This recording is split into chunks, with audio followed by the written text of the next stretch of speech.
Hello and welcome to the Learn English Lab.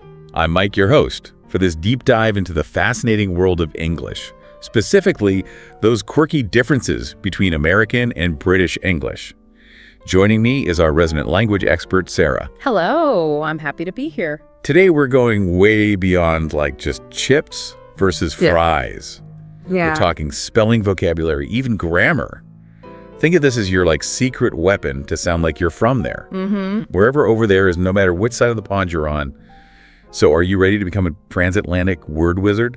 Let's do it. All right, let's start with spelling. Okay. You know those little things that can totally trip you up in an email? Right. And make you second guess if your spell check is even working.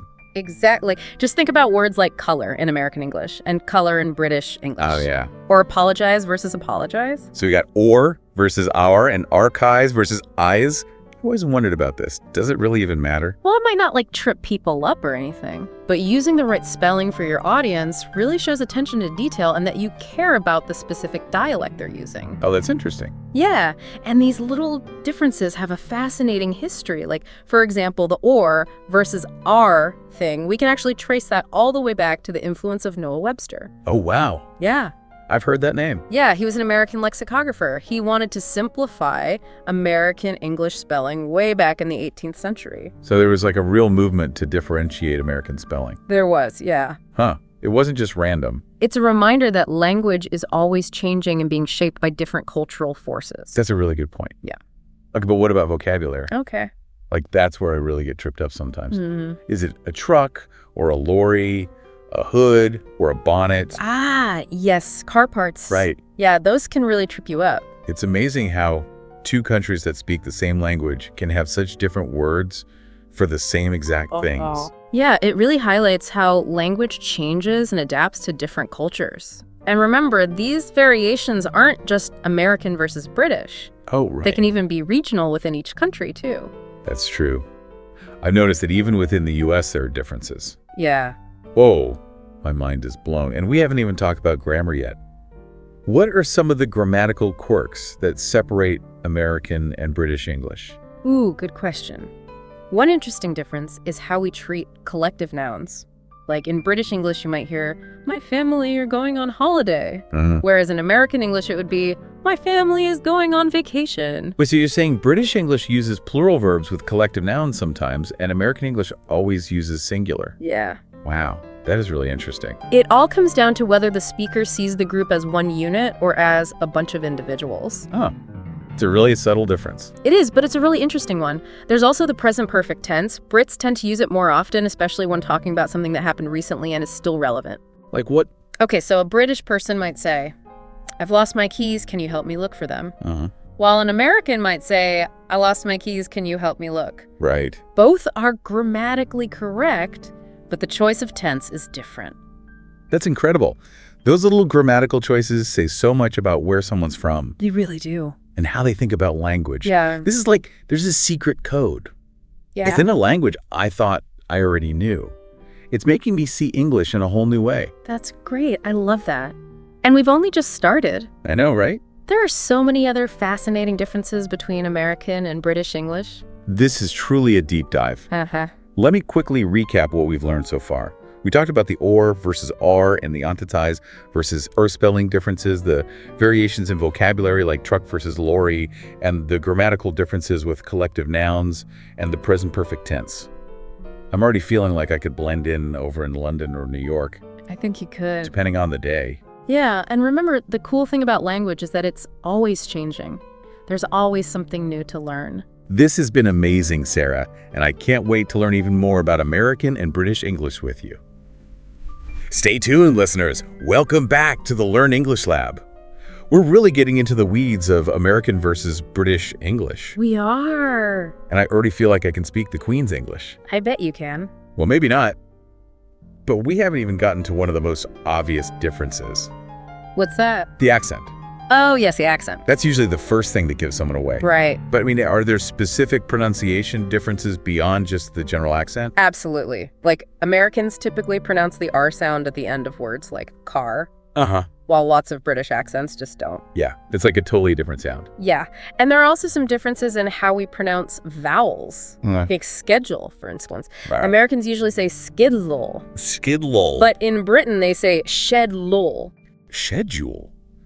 It's so interesting how those tiny little differences can have such a big effect on how the language sounds. It's like music almost. Yeah. I mean, the same notes played in a different rhythm or with different emphasis can create a completely different feel. I like that analogy. Yeah. It's not just about the individual sounds. Right. It's about how they all go together, the rhythm and the intonation, the melody of the language. So with all these differences, is there like a right way to speak English? Ooh, that's a good question.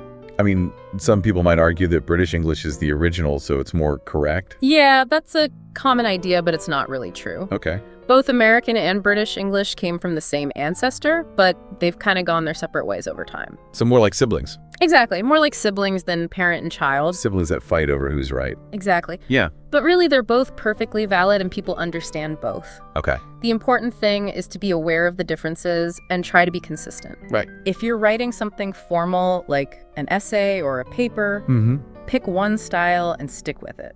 Makes sense. So for someone learning English, what do you recommend? Should they pick one or try to learn both? I'd say focus on just understanding first. Okay. Just know that these differences exist, but don't stress out trying to master every little detail. Right. The most important thing is to just be able to communicate. Exactly. Okay. That makes me feel better. I was worried I was going to have to pick sides in some kind of language war. No need for language wars. Good. Just embrace the diversity of English. Yeah. Learn about all the different variations and have fun with it. So we've talked about American and British English, but are there other Englishes out there Of course. that we haven't even mentioned? English is spoken all over the world with tons of different variations. Wow. Think about Australian English, Canadian English, Indian English. Right. All of those have their own special vocabulary, grammar, and pronunciation. So American and British English are really just the tip of the iceberg. They are. There's so much more to the world of English. This is making me realize that I really don't know that much about English. Well, that's the fun part. It is. It's like a lifelong journey of learning and discovery. And the more you learn, the more you appreciate all the different layers of this global language. This has been amazing. It feels like you've given me a whole new way of looking at English. I like that. And that's just the language itself. We haven't even really touched on the different cultures. That's true. The best part is that learning about all this can actually help you connect with people from all over the world. That's awesome. Oh. So if I wanted to sound more British or American, is it all about just memorizing words and grammar rules? Well, those are important, Right. but to really sound like you're from somewhere, you have to master the accent. Oh yeah, I can imagine that's pretty tricky. It can be. Any tips for picking up those subtle differences? The best way is to just immerse yourself in the culture. Watch movies, listen to music, and try to imitate how they sound. Pay attention to the rhythm, how their voice goes up and down, and the specific sounds they're making. So it's not just about learning the words, but learning how to say them. Exactly. It's like learning an instrument. You need to practice the notes, but you also need to practice the timing and the feeling. Wow, another great analogy. So it's all about training your ear as much as your mouth. Yes. The more you listen to native speakers, the easier it'll be to start making those sounds yourself. Any other advice for people who want to become word wizards? Don't be scared to make mistakes. Yeah. Everybody makes mistakes. It's all part of the process. It's about the journey, not the destination. Exactly. This whole conversation has really made me appreciate how connected the English language is, Me too. despite all these differences. It's remarkable, isn't it? Yeah, even with all the variations, there's still a core set of words and grammar that we all share. That's what makes it English. This makes me wonder, though, with all these different types of English out there, is there any chance that it could split into completely different languages that we can't even understand anymore?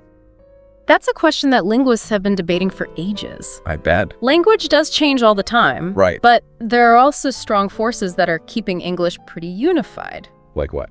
Well, globalization, for one. Okay. And mass media and the internet. Yeah. Those expose us to all sorts of different types of English, Right. which helps to keep us all on the same page. So even though there are these regional differences, we're all still speaking the same basic language. Exactly. It's like a big web with different strands that represent all the different dialects. I like that. And even though those strands might go off in different directions, Right. they're still all connected. That's a really cool way to think about it. So no matter where you go in the world, you could probably still communicate with other English speakers, at least a little bit. Yeah, pretty much. English is a global language that goes beyond borders. It brings people together. It does. This deep dive has been such an eye-opening journey through the world of English. Sarah, thank you so much for sharing your knowledge. It's been my pleasure. I hope this inspires everyone to keep exploring and learning about English. I know, I'm definitely inspired. There's so much more to discover. And the best way to learn a language is to just use it. Exactly. So go out there and practice your English. That's great advice. I think I'm going to try out my British accent on some of my friends. That sounds fun. We'll see what they think. That's the spirit language should be fun. This deep dive has definitely reminded me of that. Sarah, thank you so much for being here. It's been my pleasure. Remember, the journey of language learning never really ends. That's so true. There's always something new to learn. You know, one thing I've been thinking about is how much history is baked into the language. Oh, absolutely. It's like every word has its own story to tell about where it came from and how it's changed over time. It's true. Language is like a living timeline of human history and culture. So speaking of change, what do you think the future holds for American and British English? Will they keep drifting further apart, or will they start to merge back together? That's the million-dollar question. Yeah. Some linguists think that with more globalization and all the ways we communicate these days, Right. they might actually start to blend a bit more. But so like a hybrid global English. Yeah, exactly. But there are other folks who think that regional identities are getting stronger. Okay. And that's going to lead to even more unique variations of English in the future. Wow, it's so interesting to think about all the possibilities. I guess we'll have to see what happens. It's kind of exciting. It is. This whole conversation has really made me want to keep learning more. Me too. I feel like this deep dive has opened up a whole new world of language for me. That's what I love to hear. Remember, language is a gift. Yeah. It's how we connect with each other, how we express ourselves. It helps us understand the world around us. So true. Keep exploring, keep learning, and don't forget to have fun with it. Well said, Sarah. Thank you so much for coming on the show and sharing your expertise with us. My pleasure, Mike. And to everyone listening out there, keep your ears open and your minds curious. There's a whole universe of language waiting to be discovered. That was an amazing deep dive into the world of English. Be sure to like, share, and subscribe to this YouTube channel for more deep dives into the world of language. Until next time. Hello and welcome to the Learn English Lab. I'm Mike, and today we're diving into something that's incredibly useful. Simple English sentences for everyday conversations. We have Sarah here, our language expert, to help us unlock the power of these simple phrases. Sarah, are you ready to transform how we communicate in English? Absolutely, Mike. It's really amazing how much you can actually accomplish with just a small number of well-chosen sentences. We're talking about like the basic building blocks of fluency, the key to feeling confident and comfortable in just about any English-speaking situation. You know, I think so many people get intimidated by learning a new language. Right. Like they think that they have to be perfect at grammar or memorize tons of words. Right. But wouldn't you agree that it's more about starting with the basics and then building up your skills from there? I totally agree. Fluency is definitely not about perfection. It's about being able to connect with other people and just expressing yourself clearly. And sometimes, you know, the simplest sentences can be the most effective ones. Think about it like you can greet someone, ask for help with directions, even start a conversation with just a simple phrase that's easy to remember. Okay, so let's imagine we're meeting someone for the very first time. What's like a go-to sentence that you could use right away? Well, something as simple as, "Hi name, nice to meet you," can work really well. And here's a tip. Repeating their name not only helps you remember it, it also shows them that you're actually paying attention and that you value the introduction. Oh, interesting. So it's like a little trick to make the interaction feel more personal. Exactly. And then when it's time to say goodbye, you can keep it simple and friendly with phrases like, "See you later," or "It was great catching up with you, take care." And then, of course, if it's later in the evening, "Good night" always works. So these are phrases you can use every single day, no matter what your level of English is. And speaking of levels, let's not forget about those times when you might need a little help understanding. What would you recommend saying in those situations, Sarah? Well, don't hesitate to just be upfront and say something like, "I'm still learning English, so could you please speak slowly?" Or, "Could you please say that again?" Most people are pretty understanding about it, especially when they see that you're really trying. Right, it's all about clear communication. Now let's move on to something that I find really interesting, small talk. It might seem kind of trivial at first, but it actually plays a huge role in building connections and just making interactions go more smoothly. Absolutely. Small talk is like a bridge between strangers. It's those quick, informal conversations that help us find things we have in common and just avoid those awkward silences. You could talk about the weather, ask someone about their weekend, or you could even just compliment something about their style. I really like the idea of complimenting someone's style because it's such an easy way to be friendly. Yeah. What are some simple sentences we could use to do that? Well, if you like someone's shoes or maybe a piece of jewelry, you could say, "I love your item. Where did you get it?" It's a genuine compliment and it lets them share a little bit about themselves. Oh, so that open-ended question is key. It makes the conversation last longer than just a simple thank you. Uh-huh. Now, what about some other classic small talk topics, like movies or TV shows? How can we find out what someone likes? Well, you could try something like, "Have you seen any good movies lately?" Or maybe, "Are there any TV shows that you've been watching?" Those are good conversation starters that let them share what they've been enjoying, and you might even find out that you have some of the same favorites. I've noticed that people love to talk about the shows they're watching. And of course, we can't forget about food. Yeah. It's like a universal language, right? Absolutely. You could ask something as simple as, "Have you tried any new restaurants recently?" Or, "What's your favorite kind of food?" And that could lead to a really fun conversation. You know what I'm noticing here is that these sentences might seem simple, but they're actually quite strategic. They're designed to really open up the conversation and encourage the other person to share. Yeah, exactly. They're not just about sharing information, they're about connecting with people and building relationships. That's a really important point. Yeah. Now, I'm really interested to dive into some specific situations where these simple sentences can really come in handy. We'll start with work and school, which are two places where being able to communicate clearly is super important. Okay. In a professional or academic setting, like at work or at school, it's really important to be able to ask for help when you need it. You know, to ask for clarification or just assistance in general. It shows that you're engaged and proactive. I completely agree. It's way better to just ask a question than to just struggle on your own. Yeah. So what are some key phrases that we can use in those types of situations? Well, if you need something explained, again, don't be shy. Just say, "Could you explain that concept one more time?" Or, "I didn't quite get that. Could you repeat it?" And then if you need help with a specific task, you could say, "Would it be okay if you sent me that report by next week?" Or, "Would you mind taking a look at this when you have a moment?" Those are really good examples. It's all about being direct, but also respectful. Yeah. Now, what about when you're traveling? I can imagine so many situations where those types of simple sentences could be really helpful. Well, for sure.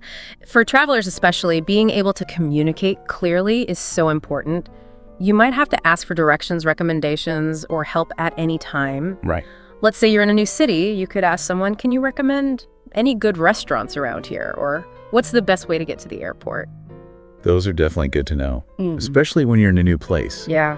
Now, we can't forget about technology these days. Yeah. It seems like we're always communicating online, trying to figure out tech problems, and just navigating the digital world in general. Yeah, you're right. The digital world has brought a whole new set of communication challenges. For sure. Like if you want to connect with someone on social media, you could just say, "Can I add you on Instagram, Twitter?" Yeah. It's casual and straightforward. Yeah. And what about when technology is giving us problems? You know, like when the Wi-Fi is acting up or the phone signal is weak. How can we explain those situations quickly and clearly? Well, if your Wi-Fi is being difficult, you could say, "I'm sorry, my Wi-Fi is really lagging right now," or "My internet is a bit unstable at the moment." Okay. And if you're having phone signal problems, you could try, "Sorry, my phone signal is bad right now," or "I think I'm breaking up a little. Can you still hear me?" It's amazing how those little phrases can make things go so much more smoothly. It's all about just setting expectations and keeping the conversation going. You know, Sarah, as we're going through all of these scenarios, I'm starting to see how useful it is to have these sentences ready to go. Uh-huh. It's like having this secret code that you can use to communicate in any situation. I like that analogy. It's about being prepared, having the right tools, and knowing that you can handle just about anything. Exactly. And speaking of handling different situations, let's talk about something that's important in any language. Expressing gratitude and apologizing. Yeah, those are like the fundamental social skills that go beyond words. Yeah. But thankfully, even just simple sentences can convey those feelings in a sincere way. Okay, so let's start with thank yous. What are some straightforward ways to show your appreciation? Well, thank you so much, or I really appreciate it, are always good places to start. And you can always add a personal touch by saying, thank you so much for your help with this, or thank you for your time. Those are classic for a reason. They're simple, sincere, and they always get the job done. Yeah.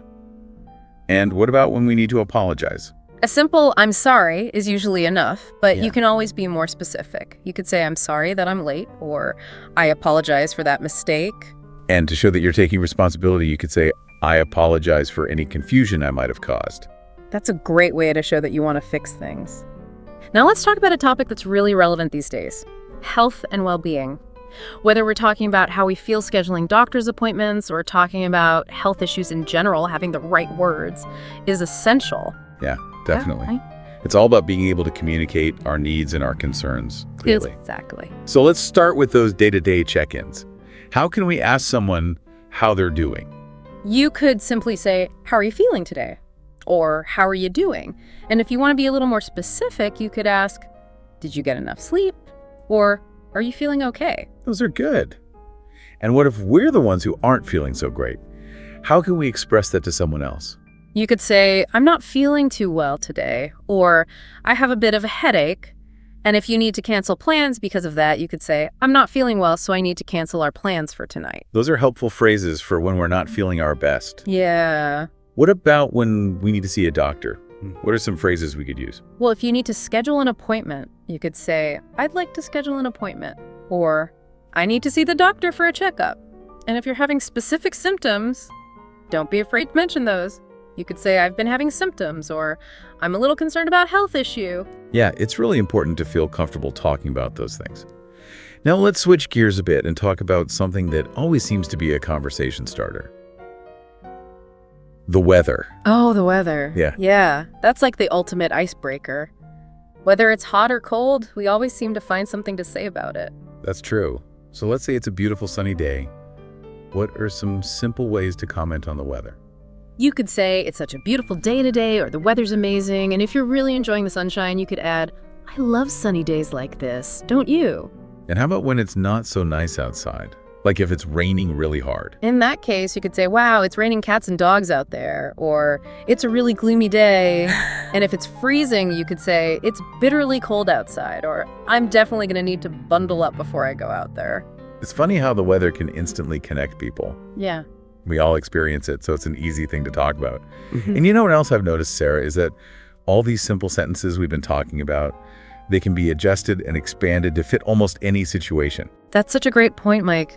These phrases are like building blocks.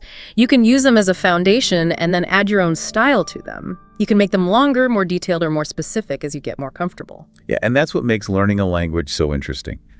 It's a process of discovery. It is. It's all about finding your own voice and expressing yourself in an authentic way. I agree. It's about finding your own way with the language. Well, Sarah, we've covered so much today, from greetings and small talk to travel tips and health concerns, all by using the power of simple sentences. Yeah, it's been quite a journey. And I know our listeners are ready for more. Oh, there's definitely more to come. So we'll be back in part 3 to finish our deep dive and give you some final tips and takeaways. Don't go anywhere. Welcome back to the Learn English Lab. We're in the home stretch now of our deep dive into simple English sentences for everyday conversations. And I'm already feeling a lot more confident about using all the phrases we've talked about. Yeah, it's incredible how much of a difference just a few well-chosen words can make. You know, we've explored so many different scenarios today, and hopefully our listeners are starting to see how simple sentences can really unlock a whole world of possibilities for communication. I agree. And we're going to keep adding even more tools to our communication toolbox today. Let's talk about a situation that can sometimes feel a bit awkward. Making appointments. Yeah. Whether it's for work, a casual hangout with friends, or even a doctor's appointment, there are some key phrases that can make the whole process a lot smoother and less stressful. Yeah, for sure. It all comes down to clarity and being considerate. You know, when you're trying to find a time that works for everyone, you could start with a question like, what time works best for you? It shows that you're flexible and that you respect their schedule. Right. And if you're thinking of a specific day, you could ask, are you free sometime next week? Or let's try to meet sometime next Tuesday. Yeah, those are great options. And if you need to reschedule for some reason, just say, would it be possible to reschedule our meeting? Or something came up. Could we maybe move our appointment to Thursday instead? I think people sometimes worry about sounding rude when they have to reschedule. Yeah, But it's really all about being polite and just saying it directly. exactly. Honesty and communication are key. Hmm. Okay, so now let's move on to another situation that we all probably find ourselves in on a regular basis. Shopping. Whether you're online or in an actual store, having some go-to phrases ready can make the experience much better. Okay, so imagine you're in a clothing store and you need some help. What's a good way to get a salesperson's attention? You could try saying, "Hi, I'm looking for a new pair of jeans," or "Do you have the shirt in any other colors?" And if you just want to look around for a bit without any help, You can just say, "Thanks, I'm just browsing for now." That lets them know that you're okay on your own. And then when you're ready to buy something, you can say, "I'll take this," or "I'd like to buy this, please." perfect. Now, online shopping is getting more and more popular all the time. Are there any phrases that are particularly helpful for shopping online? Oh, definitely. If you can't find what you're looking for, you could ask, "Can you help me find this item?" Or, "I'm looking for item, but I'm not seeing it anywhere on your website." And what if you need to ask about the sizing or have a general question about a product? Most websites have a chat feature, or you can send an email to customer service. They're usually pretty quick to respond because they want to make sure you have a good experience. Okay, for our final scenario today, let's talk about a skill that's really important, but sometimes we avoid it: asking for help. It could be anything from needing directions to needing something explained in a meeting or even needing help with some kind of technical problem. I think a lot of us hesitate to ask for help because we think it makes us look weak. But you know what? It's actually the opposite. Being able to ask for help shows confidence and that you're open to learning. Yeah, I totally agree. It shows you're proactive and that you can solve problems. So let's say you're totally lost and need to ask for directions. How would you approach someone? You could say, "Excuse me, could you please tell me how to get to location?" Or, "I think I'm a bit lost. Would you mind pointing me in the right direction?" And if you need help with something at work or at school? You could ask, "Could you give me a hand with this?" Or, "I'm having a little trouble with a task. Do you think you could help me out?" And what if you need something clarified or explained again? Well, in that case, you can always say, "Could you explain that one more time, please?" Or, "I'm not sure I understand. Could you maybe rephrase that?" Those are always good options. It's amazing how these simple and direct phrases can really help us in so many different situations. Yeah, it really is. It's all about practice and figuring out which phrases work best for you. The more you use them, the more natural they'll become. So here we are at the end of our deep dives into simple English sentences for everyday conversations.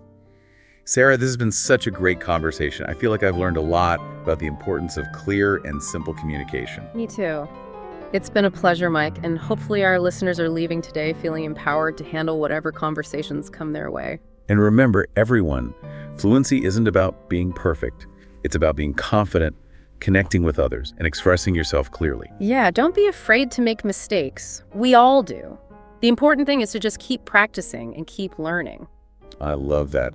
Embrace those mistakes as opportunities to learn and grow. Now, before we wrap up, I want to leave you all with a little challenge. Pick 5 new sentences from this episode and try to use them in conversations this week. You might be surprised by how much it helps. I agree. Put what you've learned into practice. And you might even inspire someone else to start learning English too. That's a great point. If you enjoyed this episode, be sure to like it, share it, and subscribe to our channel. We have so many more tips and tricks coming your way to help you on your language learning journey. Yeah, until next time, happy learning, everyone. Hello and welcome to the Learn English Lab. Glad to be here. I'm Mike, and we always help you break down those language barriers, right? Unlock that fluency. Absolutely. I'm so pumped for today's deep dive, and I am here with our resident English expert, Sarah. It's wonderful to be here, Mike. Always happy to unlock those linguistic secrets. And today we're diving into 50 common English phrases. Yeah. Those little expressions that native speakers use all the time. Yeah. They make you sound instantly more fluent. Oh, for sure. Right. It's amazing how just a handful of these phrases can transform your ability to have a conversation. Right. It's like going beyond, the "Hi, how are you?" Hi. and actually getting into the meat of a conversation. The good stuff. Yeah, the good stuff. Yeah. So to make these stick, our research suggests, saying them out loud. Oh, yeah. Maybe even a few times in a row. Repetition. Yeah, that's key. And, a pro tip is you could even record a native speaker saying these phrases and then practice your pronunciation. That's a cool idea. Yeah, like a pronunciation coach right in your pocket. I like it. Okay, so let's jump into some specifics. Okay. Categories of phrases that will help you. All right. First up, introducing yourself Okay. and making new friends. So imagine you're at a party. Right. Maybe it's a networking event. You see someone you want to chat with. Yeah. Crucial moment. Yeah, you walk up and say, "Hi, I'm your name. Yeah. Nice to meet you." Classic. It always works. Right. Yeah. And then to keep it going, you could ask, like, where are you from? Or Oh, yeah. what do you like to do in your free time? I was going to say, what do you like to do in your free time? I always feel like that's so much better Oh, yeah. than what do you do? For sure, because it's more personal, you know? Yeah. You find out about hobbies. Yeah, you can find common ground. Yeah.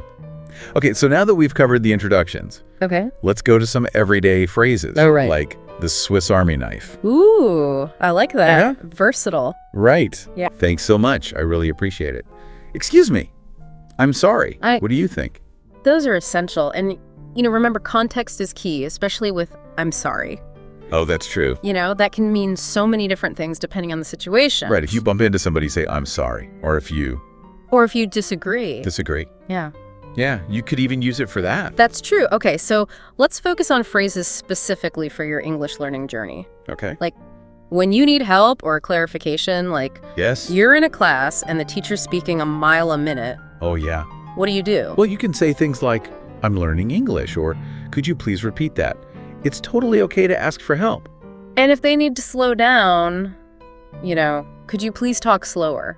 Although that's not grammatically correct. It should be, "Could you please talk more slowly?"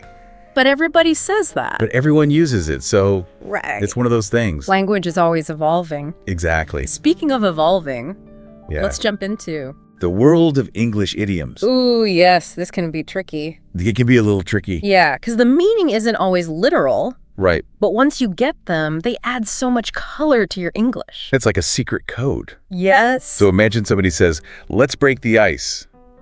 They don't mean No, no. Ugh. smashing a block of ice. No, they're talking about easing the tension or just starting a conversation. More like a relaxed atmosphere. Exactly. Or if they say something was a piece of cake, it wasn't about dessert. No, it means it was really easy. Like, it took no effort at all. Got it. Okay, so under the weather doesn't actually have anything to do with the weather. Nope, it just means you're feeling a bit sick or unwell. Okay, so it's figurative. Exactly. Okay, play by ear. What's that mean? Play it by ear. That's a good one. Hmm. It means to improvise, go with the flow, make decisions as you go along. So no fixed plan. You're just like, we'll see what happens. Exactly. Let's just play it by ear and see what happens. I like it. All right, we've covered a ton of ground. We have. I know there's more to come. Yeah. What other categories of phrases? Well, we've tackled introductions, everyday expressions. We even delved into the world of idioms. Next up, we're going to equip you with some phrases to navigate common situations like shopping, dining out, even those tricky workplace conversations. Ooh, I like it. Yes. But before we do that, learning these phrases is an ongoing process. It's about using them in real conversation, making mistakes. Absolutely. Fluency is not about speaking perfectly. It's about communicating effectively. I like that. Don't be afraid to try out these phrases. Even if you make a mistake every time you use a new phrase, you're building confidence and fluency. It's like leveling up those English skills. You got it. And remember, learning a language should be an enjoyable experience. Oh, for sure. The more you enjoy it, The more you learn. the more you learn. Oh. All right, so we'll be right back after a short break with more common English phrases to add to your repertoire. Sounds good. I like it. All right. Okay. See you in a bit. So before the break, we were looking at some idioms. Yeah, we were getting into those. I like them. They're fun. Yeah, they are. So how about we tackle call it a day and call it a night? Okay. I think I have a general idea about those call it a day probably means to stop working on something Yes. for the day. Right on. Usually because you're tired or it's getting late, and then call it a night is similar, but specifically means to end the evening Right. and go to bed. I see. So call it a day is more versatile. Exactly. It can be used at work while studying or during a hobby. Okay. So they have like subtle differences. Yeah. Okay, cool. Let's try another one. Okay. How about get away with something? That one means to do something wrong Oh. without getting caught or facing any consequences. I think we've all been there I think we all have. at some point. Yeah, for sure. And then get over something probably means to recover from a difficult experience. Right, you're right. It could be recovering from a heartbreak, a disappointment, or any other challenging situation. It's about moving on and feeling better. Okay, and those are really like vivid pictures, Yeah. these idioms. How about hang out? Hang out, pretty straightforward. Yes, hang out simply means to spend time relaxing or socializing with friends. Okay. Easy peasy. All right, last one. Take your time. Yeah. I'm guessing it means to do something at your own pace. Yes, you are on a roll. It's a gentle reminder to slow down and not feel pressured. I'm getting good at this. You are. I like these idioms. But let's switch gears a bit. Okay. You mentioned phrases for shopping, dining out, and at the workplace. Yes, I did. I'm ready to go there. Okay, let's start with shopping. Imagine you're in a department store. Oh, You can't find that perfect pair of jeans. I've been there. You spot a friendly salesperson. Okay, You could say, "Excuse me, can you help me? I'm looking for," and then describe the item. that makes sense. And what if I need it in a different size or a different color? You could ask, "Do you have this in a different color?" Or, "I need this in a size." And if I don't know my size? No problem. Just say, "I don't know my size. Can you help me?" Most salespeople are more than happy to assist with finding the right fit. That's reassuring. Okay, so I found my perfect outfit, but now I need to get groceries for dinner. Sure. What phrases can I use at the supermarket? If you can't find a particular item, you can ask an employee, "Where can I find?" followed by the item you're looking for. Okay, so where can I find black olives? Exactly. They'll likely direct you to the correct aisle, and once you have everything you need, you'll head to the checkout to ask about the price. Yep. You can simply ask, "How much does this cost?" Okay, and if it's further away, how much does that cost? Or how much is that lamp over there? Exactly. And if you brought your own bags, you can let the cashier know by saying, "I don't need a bag. I brought my own with me." Save the planet. Yes. And if I have a ton of groceries and need help getting them to the car, You can politely ask, "Can someone help me carry this out?" Most stores are happy to assist with larger purchases. okay, that's nice. And speaking of larger purchases, what if I'm buying like a new fridge? For larger items, you can inquire about delivery by asking, "Can I have this delivered?" So helpful. Shopping's a breeze with these phrases, It is. but work is a whole other ballgame. It is. What kind of phrases can help me navigate the workplace? Well, one of the most common and helpful phrases is, "How can I help you?" Okay, that seems pretty versatile. It is. You can use it when answering the phone greeting clients or offering assistance to a colleague. What if I need a moment to finish something before I can help them? You can politely say, "I'll be with you in a moment," or "I'll be right with you." Much better than ignoring them. Yes. Okay, now let's say I'm working on a project and need to clarify a deadline. Don't hesitate to ask, "When is the deadline?" Or, "When is it due?" Okay, gotta be clear about those deadlines.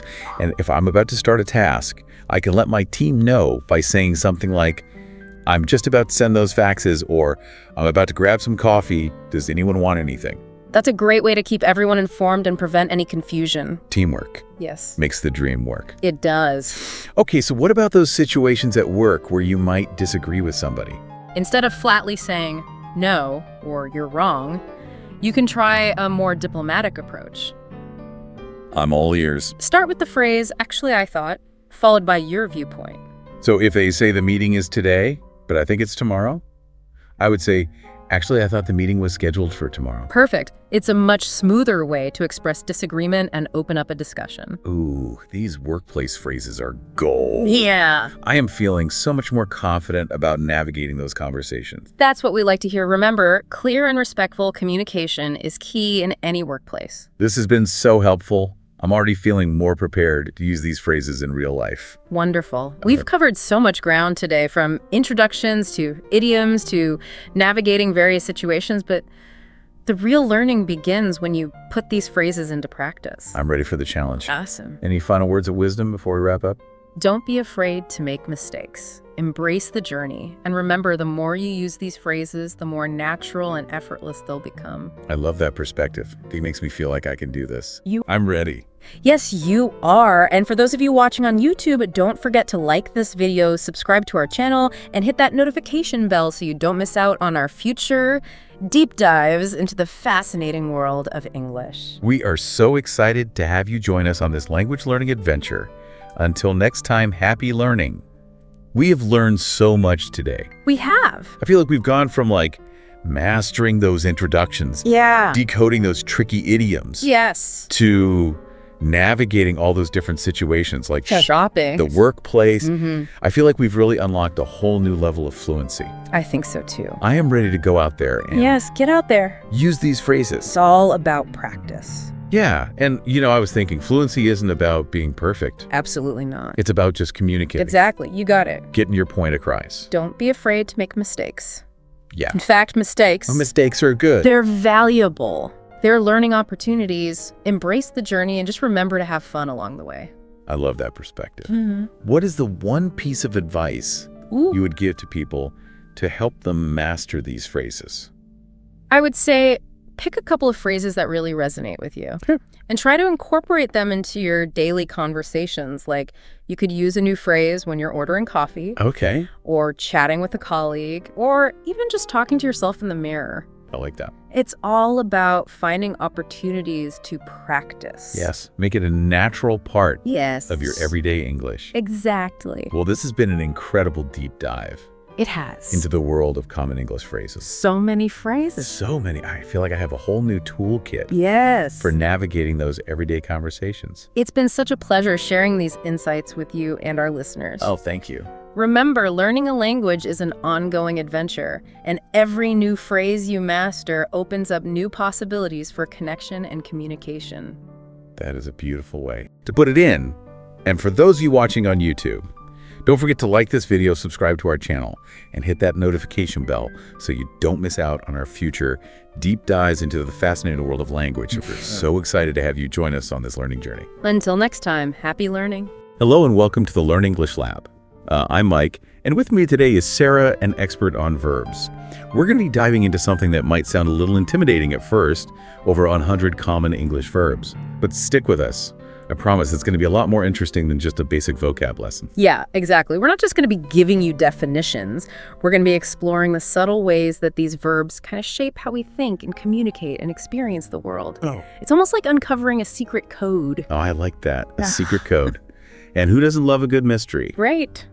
So looking at this list, Sarah, we've got some of the real heavy hitters, the verbs that we use all the time without even thinking about it. Be, have, do, say, go. It's like these are the foundation of pretty much everything we express. Absolutely. And that's what makes them so fascinating to me. Even though they seem so simple, they actually have so many different nuances. For example, be isn't always about just existing. It can also be about states of being or even identities. I am happy is very different from I am a teacher. That's true. I never thought about it that way before. It's like each of these simple verbs has like hidden depths to it. What about have? I mean, we all know it means to possess something, but it seems to go way beyond that. Exactly. When you think about phrases like, I have an idea or I have to go, now suddenly have, is about more than just owning stuff.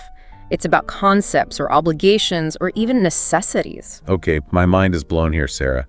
These everyday verbs are way more interesting than I ever thought. What about the verbs that really get things moving? I'm looking at words like make, take, come, see, get. Those feel action-packed. They are, and those are often the base of what we call phrasal verbs, which can be very tricky for English learners.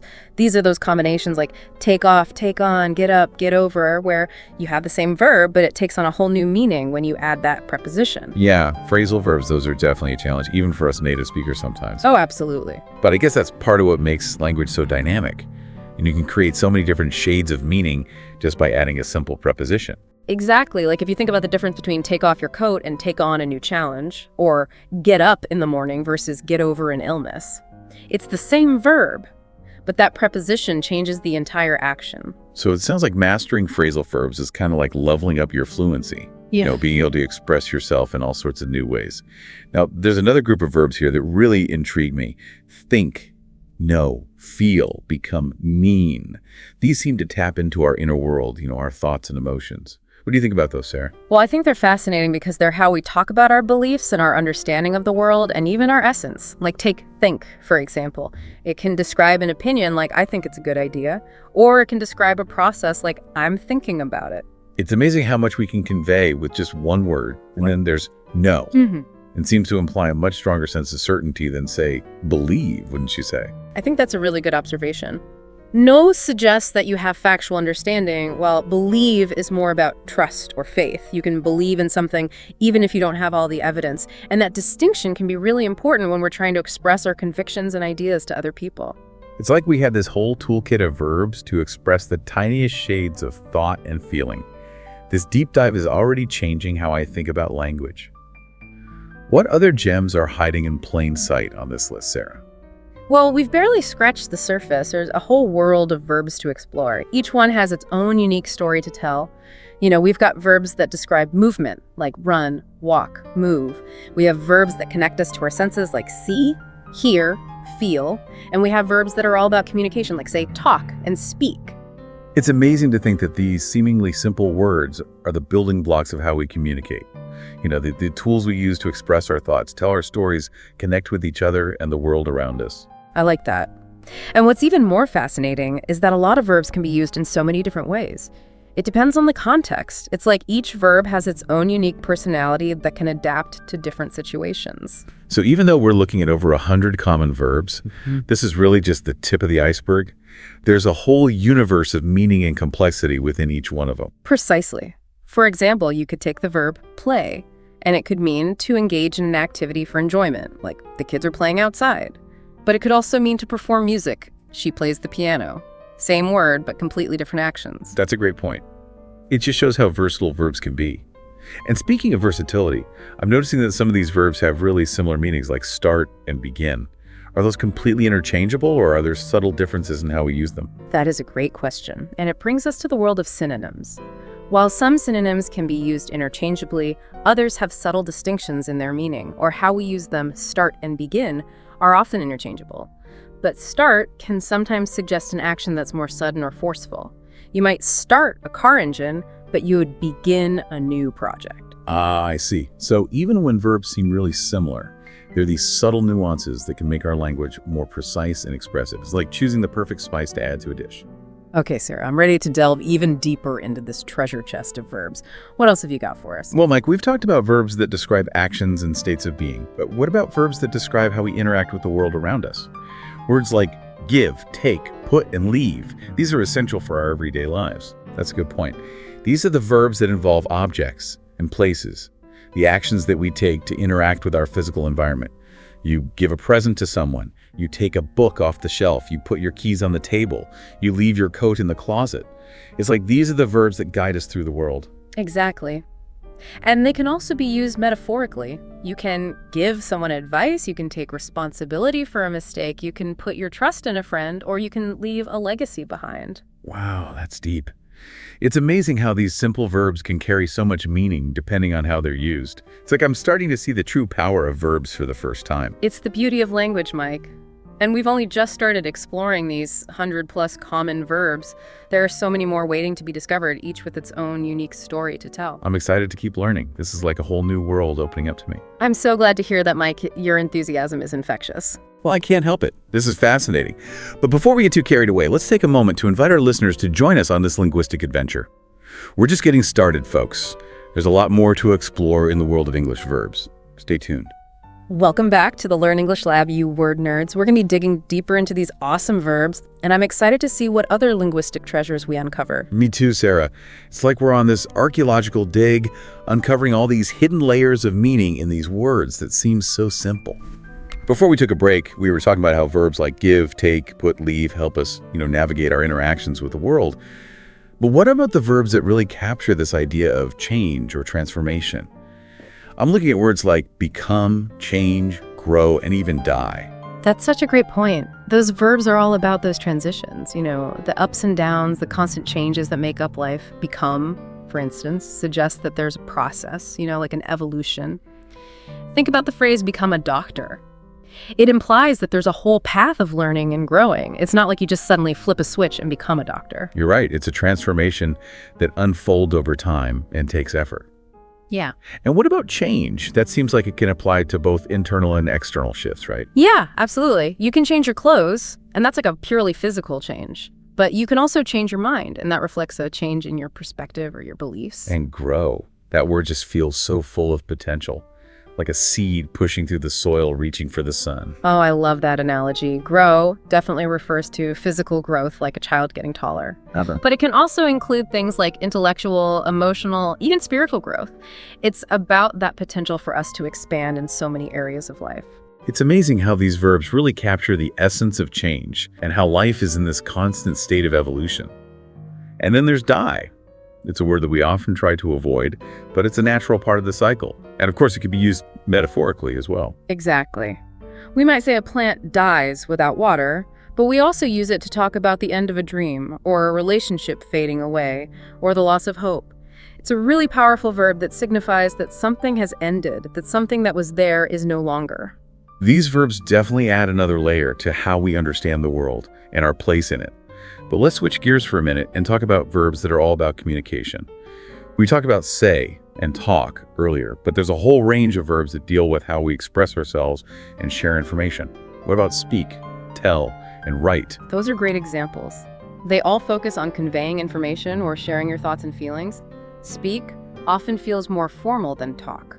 You might speak to your manager about something you're concerned about, but you'd probably talk to a friend about your weekend plans. And tell seems to suggest that you're sharing a specific piece of information or a story. Yeah, exactly. You tell someone a secret. You tell a joke. You tell a tale. It's about giving them a specific message or narrative. And then, of course, write. Well, that's how we're communicating right now, through the written word. But write can also be this act of creative expression, like writing a poem or a song or a novel. Absolutely. These communication verbs are so important for connecting with other human beings. They let us share our experiences and our knowledge and our creativity. But communication isn't always just about words. What about verbs that are more about our actions, how we behave towards others? Words like show, help, offer, and serve come to mind. Oh, those are good ones. Show is all about revealing something or making something visible. You might show someone your new phone, or show them how to bake a cake, or show them kindness. And help is all about giving someone assistance or support. You can help someone carry groceries, help them understand something that's difficult, or help them through a tough time. Offer suggests that you're giving someone something or extending a gesture of goodwill. You might offer someone advice or a helping hand, or maybe a different way of looking at things. You put that really well.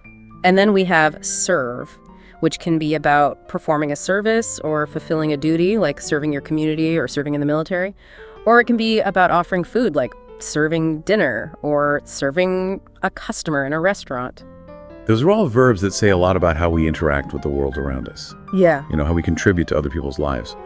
But speaking of interacting with the world, let's not forget about the verbs that really help us experience it through our senses. Ah, yes, those wonderful sensory verbs. See, hear, feel, taste, smell. Those are the verbs that bring the world to life for us. We see those bright colors of a sunset. We hear the music in a symphony. We feel the warm sun on our skin. We taste a delicious strawberry. And we smell the flowers in a garden. I love how you just painted that picture with your words. It reminds us that these verbs aren't just words. They're the way we experience the world in all its richness and complexity. This deep dive into verbs has been so eye-opening, Sarah. I feel like I have a whole new appreciation for these words and how much they can do. I know, me too. It's been such a pleasure exploring all this with you. We've covered so much ground today. Yeah. But we're not quite finished yet. Our exploration of English verbs is going to continue, so don't go anywhere. And we're back for the final round of our deep dive into English verbs here on the Learn English Lab. I'm Mike, and I'm joined by Sarah, our verb expert. We've covered a lot, haven't we, Mike? From the verbs we use every day to the ones that describe really big emotions and changes and everything in between. But we still got more to discover. I'm all ears. What else is there? Well, we've talked about actions and states of being and change and communication, even how we interact with the world and experience it through our senses. But what about the verbs that get us moving literally? The ones that describe motion and travel: go, come, run, walk, move, travel. Ah, yes, the verbs that make us go places. These are the words that move us forward both literally and figuratively. Go is such a simple word, but it covers so many different kinds of movement. Go to the store, go for a walk, go on an adventure, go crazy. And come often suggests movement towards the speaker or a place. Come here, come closer, come to the party. Kind of has that welcoming feeling. Right, run suggests a faster pace, maybe a sense of urgency. Running a marathon, running late, running from danger. And then there's walk, which is more leisurely, more relaxed, walking in the park, walking the dog. Move can be very general. It just means a change in position.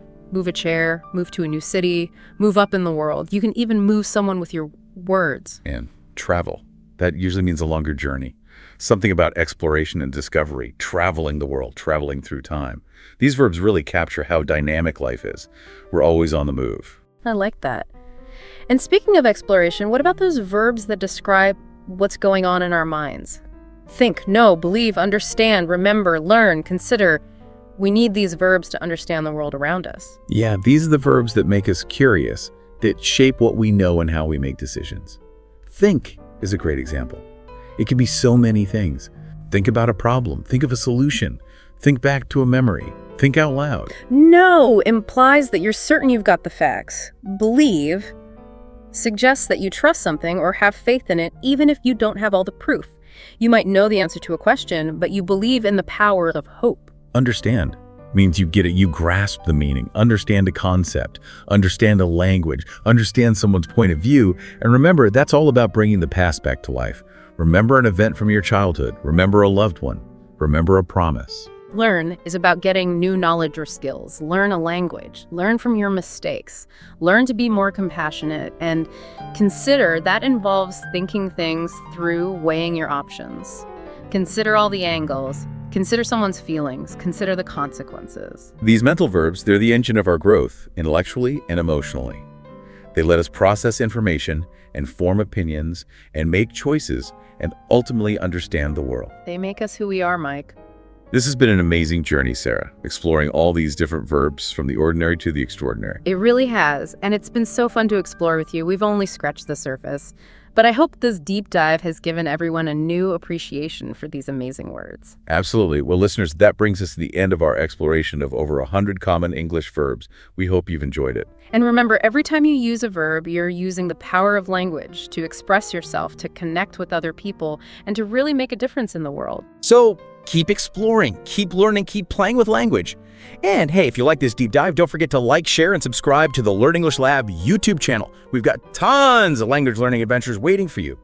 Until next time, happy learning. Hello and welcome to the Learn English Lab. I'm Mike, and today we're going deep on a topic that I know a lot of you have requested. 100 common speaking mistakes that English language learners make. Oh, yeah. I'm excited to really dig into this. Me too. And to help us with that, we have the amazing Sarah. Hi. A true expert in guiding people through the ins and outs of English. It's great to be here. So I know that the idea of focusing on mistakes can maybe sound intimidating. Right. But everyone makes them. Absolutely. It's a natural part of the learning process. Yeah. It's just like little opportunities for improvement, these tiny tweaks that can really make a big difference in how you express yourself. I think that's a really great way to put it. So let's jump right in. Okay. One area where I think these opportunities often pop up is with grammar essentials. Uh-huh. Like the fundamental building blocks of the language. Yeah. So what are some of the common grammatical slip-ups that you've encountered that can trip people up? Well, one that comes up all the time is the confusion between less and fewer. Oh, yeah. So the rule is less is for things you can't count. Okay. Like water or sand. Yeah. Fewer is for things you can count. Okay. Like apples or cars. Gotcha. So you would say less traffic, but fewer cars. Yeah, the countable versus uncountable dilemma. That's a classic. Yeah. It can be tricky, but once you get it, it makes this much easier. Absolutely. What about some others? Okay, well, another one that comes up a lot is pronouns. Uh-huh. Especially me and I. Yeah, those can be tough. Yeah, so what I tell people is just to think about the pronoun by itself in the sentence. Like Yeah. You wouldn't say, me went to the store. Right. I went to the store. Exactly. Yeah. So when you add another person, it becomes John and I went to the store. That's a really helpful way to think about it. Yeah. So then there's subject-verb agreement, Yeah. just making sure that your verb matches the number of subjects that you have. Exactly. So like the dog barks, but the dogs bark. Yeah. It's all about that consistency. Harmony in grammar. I like it. Yeah. Speaking of tricky pairings, word choice can be a real minefield, can it? Oh, for sure. English has so many words that sound alike or have really subtly different meanings. And those little nuances can totally change how your message comes across. Absolutely. So what are a couple of those words that you find people getting tripped up on? Okay, well, affect and effect are notorious for causing confusion. Oh, you can imagine. So usually affect is a verb, Oh. meaning to influence something, and effect is usually a noun, meaning like the result of an action. So as an example. You might say, the weather affected her mood. Right. But the medicine had a positive effect. Yeah, those two are definitely sneaky. Yeah. Any of the ones that you find cause headaches? Oh, absolutely. Lay and lie are famous for tripping people up. I can imagine. I still sometimes have to pause and think about it. Yeah. What's your go-to tip for keeping those two straight? Well, think about if there's an object. Right. Lay always has an object. Something is being placed, like lay down a book. Mm-hmm. Lie doesn't take an object. You just lie down to Right. rest.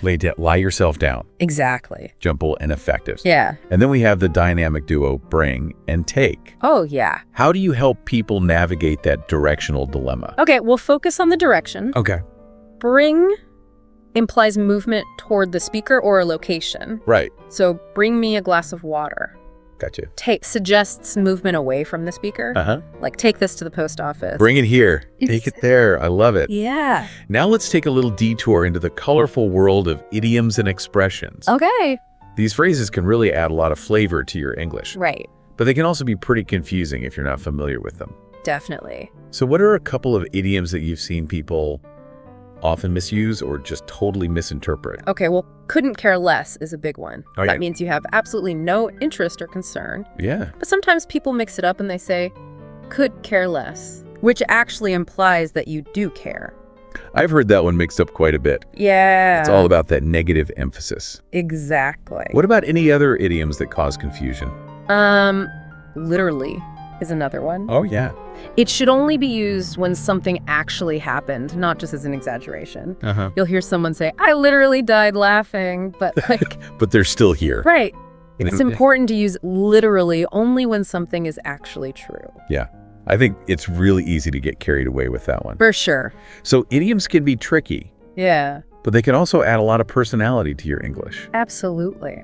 So moving on from idioms, let's talk about another challenging part of speaking English. Okay. Pronunciation. Right. You know, English has some sounds that just don't exist in other languages. Yeah, And then there's all those letter combinations that can be real tongue twisters. absolutely. So pronunciation is so important for clear communication, It really is. and it can be one of the toughest parts. For English language learners, Yeah. what are some of those sounds or combinations that you see students struggling with? Well, that this sound, Okay. as in think or this, Right. that one can be really tricky. Yeah, for people whose native languages don't have that sound. Exactly. It's a very specific tongue placement. It is. Takes a lot of practice. Yeah. What about other sounds? The chase sound, Okay. like in chair or chocolate, Right. and then combinations like Eldon and Ard, Oh, yeah. like in world and hard. It can be tough. Yeah, they can be hard to articulate clearly. And of course, we can't forget about vowel sounds, Oh, yeah. which can be so varied in English. There's so many nuances. So what are some practical tips for improving pronunciation? Well, first of all, listening is key. Okay. Really tuning in to native speakers Uh-huh. and paying attention to how they're forming the sounds. Right. It's like training your ear Yeah, makes sense. to recognize those subtle differences. So it's like absorbing the patterns Yeah. by listening. Yeah, and then of course, practice, practice, practice. Right. Repeating words and phrases out loud. Oh, Focusing on those tricky sounds. yeah. And don't be afraid to record yourself and listen back. That's a good idea. Yeah, it's a great way to really hear what you need to work on. And it's not just individual sounds. No. It's also intonation and stress. That's right. How your voice rises and falls. Exactly. And where you put the emphasis on certain syllables. Those things can completely change the meaning of what you're saying. They really can. Like you can change a statement into a question Uh-huh. just by changing your intonation. And changing the stress can change the focus of the whole sentence. Exactly. It's like the subtle things that really make spoken English come alive. Yeah. So we've talked about grammar, Uh-huh. word choice, Right. idioms, Huh? pronunciation. Mm-hmm. But there's another key part of speaking English well, Okay. and that's how you handle social situations. That's a big one. It's like the unwritten rules of etiquette. Yeah. And just culturally sensitive communication.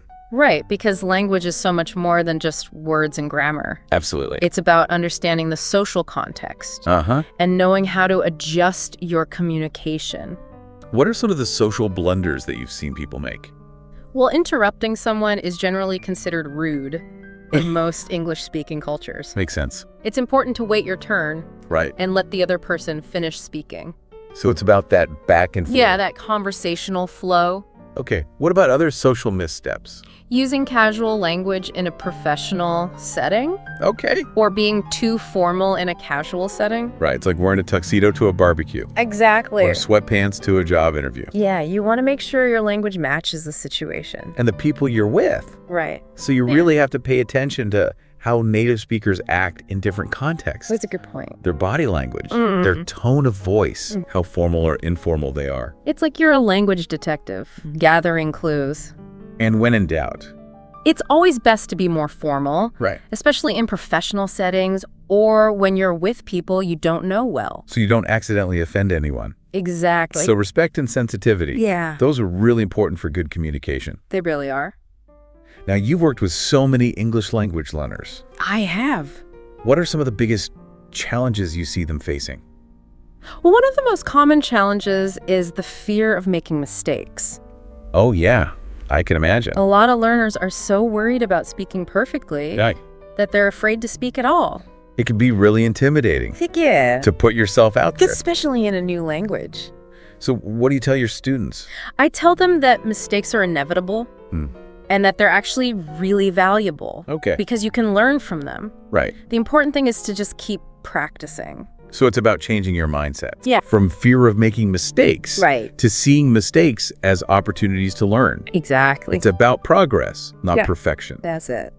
Speaking of progress, what are some strategies that you found really helpful Okay. to help students learn English more quickly? Well, immersion is key. Okay. Surrounding yourself with the language as much as possible. Oh, like, Movies, music, right. books, Yeah. conversations. It's about getting that constant exposure, Exactly. creating a language environment Yeah. where you're always absorbing new information. That's right. What else? So it's like building up that language muscle through constant use. Right. What other techniques work well? Well, active learning is important too. Okay. It's not enough to just passively take in the language. So you have to actively use it. Yeah, exactly. Right. So practice speaking and writing. Mm-hmm. Get feedback. Right. Don't be afraid to try new things. It's like taking charge of your learning. Yeah. And looking for opportunities to use the language in real life. Yeah, and finding a language partner Okay. or joining a conversation group, Uh-huh. those can be really helpful. Yeah, it's like a safe space Right. to practice and get feedback. And of course, we can't forget about all the amazing resources that are available online. Yeah, technology has really opened up a lot of possibilities It has. for language learners. There are so many apps and online courses. Right, in virtual communities. Yeah, where you can connect with native speakers and get personalized learning experiences. It's really incredible how accessible learning English has become. It is. And you know, it's not just English language learners who Right. can benefit from all this. Even native speakers can make mistakes Uh-huh. or forget grammar rules. I know I do sometimes. Yeah, language is constantly changing. Right. And we can all benefit from brushing up on our skills. So I think a key takeaway here Yeah. is that clear communication is what matters most. I agree. Don't get too hung up on being perfect. Exactly. As long as people understand you and you're being respectful, Right. it's okay to make a few mistakes. Yeah. Confidence and clarity are so much more important Absolutely. than trying to sound like a textbook. It's about expressing yourself Right. in a way that feels authentic, but also respecting the rules of the language. Yeah, well said. Language is a journey, It is. not a destination. Enjoy the ride. So think about all the English you encounter in your daily life. Okay. Movies, music conversations. Right. Can you spot any of these common mistakes now? Oh, I bet you can. Just start paying attention, Yeah. and you'll be amazed at how much you learn. And the more you immerse yourself in the language, Uh-huh. the more natural it will become. Well, that wraps up our deep dive into 100 common English-speaking mistakes. It was fun. It was great having you here, Sarah. Thanks for having me. Thanks for sharing all your insights and expertise. My pleasure. And to all of our listeners, Yes. thank you for joining us. We appreciate you. If you enjoyed this deep dive, please like, share, and subscribe to our YouTube channel. We'd love to have you. We'll see you next time for another exciting exploration of the world of language.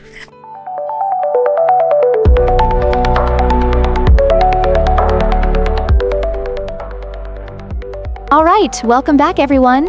I'm thrilled to have you join us today because we're diving into what I like to call the Self-Made Millionaires Reading List. If you're aiming for financial success or just curious about how the rich think, you are definitely in for a treat. Today, we will chat about 7 phenomenal books that have inspired self-made millionaires or directly contributed to their success. So, grab your notepad. You're gonna want to take some notes, trust me. Okay, that sounds like super interesting. I need to know what these books are so I can start my millionaire journey. Laughs. Let's kick things off with the first one. Rich Dad, Poor Dad by Robert Kiyosaki. This book showcases the differing financial philosophies of Kiyosaki's 2 father figures. One's his biological dad, the poor dad, who believes in education and job stability, while his friend's father, the rich dad, emphasizes financial education and investing. The key takeaway here is understanding the difference between assets and liabilities. It's fundamental, almost like distinguishing between a good friend and a bad influence. Wait. So, this rich dad is telling you to rethink how you view your purchases? Like, is it really about buying stuff that makes money instead of just cool things? Can I buy, like, vintage toys if they are worth more? Laughs. Exactly. It's a shift in mindset. The idea is to make your money work for you. Instead of spending your savings on flashy things like a fancy car, you could invest that in rental property or stocks that generate income. Imagine owning a rental property. The monthly rent you earn can go right back into your savings. Creating cash flow is like planting seeds in your garden. Investing now leads to harvest later. Wow, that's eye-opening. You really have to be strategic about what you buy, huh? Like, I remember when I spent way too much on concert tickets that definitely did not make me any money. Those are liabilities. Haha, exactly. And that brings us to our next book, The Millionaire Next Door by Thomas J. Stanley and William D. Danko. This book reveals that true wealth is often hidden behind modest lifestyles. Many millionaires live frugally and focus on disciplined budgeting rather than just flaunting money on status symbols. It's like finding a treasure chest in a thrift store. It's not the wrapping, but what's inside that counts. Right. So it's not about showing off wealth? Haha, it's like those rich folks drive old Honda Civics instead of Corvettes? That's so fascinating. Yes, that's exactly the point. They prioritize financial independence over showing off. Imagine if you could control your spending. Think of it like being a captain of your ship, steering through the stormy waters of consumerism. Living below your means means that extra cash could invest in your future. Kind of like how people save for epic vacations but often overspend on daily things? Like that daily coffee that drains the wallet? Absolutely. And that leads us to a game changer asterisk, The 4-Hour Workweek by Tim Ferriss. Ferriss challenges the traditional idea of work and introduces muses, businesses that provide passive income. Picture it like setting up a vending machine. Once it's stocked, you start seeing returns without having to babysit it 24/7. Whoa, wait. Is he saying I could work less and earn more? That feels like it goes against everything my parents taught me about hard work. Laughs. Haha, it does sound like a myth, doesn't it? But it's about working smarter, not harder. Ferriss emphasizes efficiency. Just think about making money while globe-trotting. It's all about prioritizing freedom and mobility over merely chasing dollars. What? So I could just be sipping a piña colada on the beach while still raking it in? I need that lifestyle now. Laughs. Haha. Exactly. But let's stay grounded for a moment. Speaking of creating systems, The Millionaire Fastlane by MJ DeMarco discusses owning scalable businesses that create value, rather than trading your valuable time for money. It's like constructing a roller coaster. Once it's built, countless people enjoy the thrill, and you keep making profits. Wait, so you're telling me I could create a business in my garage and then let it roll on its own? That's, wild. Does he have super practical steps or examples? Oh, totally. He explores the mindset of entrepreneurship deeply. Next up, we have Think and Grow Rich by Napoleon Hill. This classic is essential. Hill distilled principles based on studying successful people. Mindset is crucial here. So success is all just in your head? That sounds a bit too magical, even for me. I mean, how can thinking make you rich? It's not just about thinking. It's about having a burning desire and the faith to pursue your goals. Persistence and visualization translate to real results. Think of it like giving your mind a GPS to financial success, a map guiding you towards your dreams. A GPS? So if I visualize making $1 million, I'm like halfway there? Haha, that sounds magical. Well, it's more like setting yourself on a course and taking actionable steps. Now, shifting gears here, we have Your Money or Your Life by Vicki Robin and Joe Dominguez. This book resonates deeply with examining your relationship with money, aligning your financial decisions with personal values. Does that mean I have to give up my social life? Like, do I need to become a monk for financial independence? Laughs. Not at all. It's about examining how you spend your life energy or money. It's a 9-step program that helps you transform spending to match what you truly value. Imagine cleaning out your closet but for your finances. Putting everything in order that means the most. Oh, instead of pretending to love every little thing, I should focus on what truly brings joy and then budget for that. Got it. What's next? Last but certainly not least, we have Asterisk, The Total Money Makeover by Dave Ramsey. He lays out a straightforward plan for achieving financial freedom, focusing on eliminating debt with the debt snowball method. Debt snowball? That sounds like fun and scary at the same time. What's that about? Think of it this way. You start by paying off your smallest debts first to build momentum.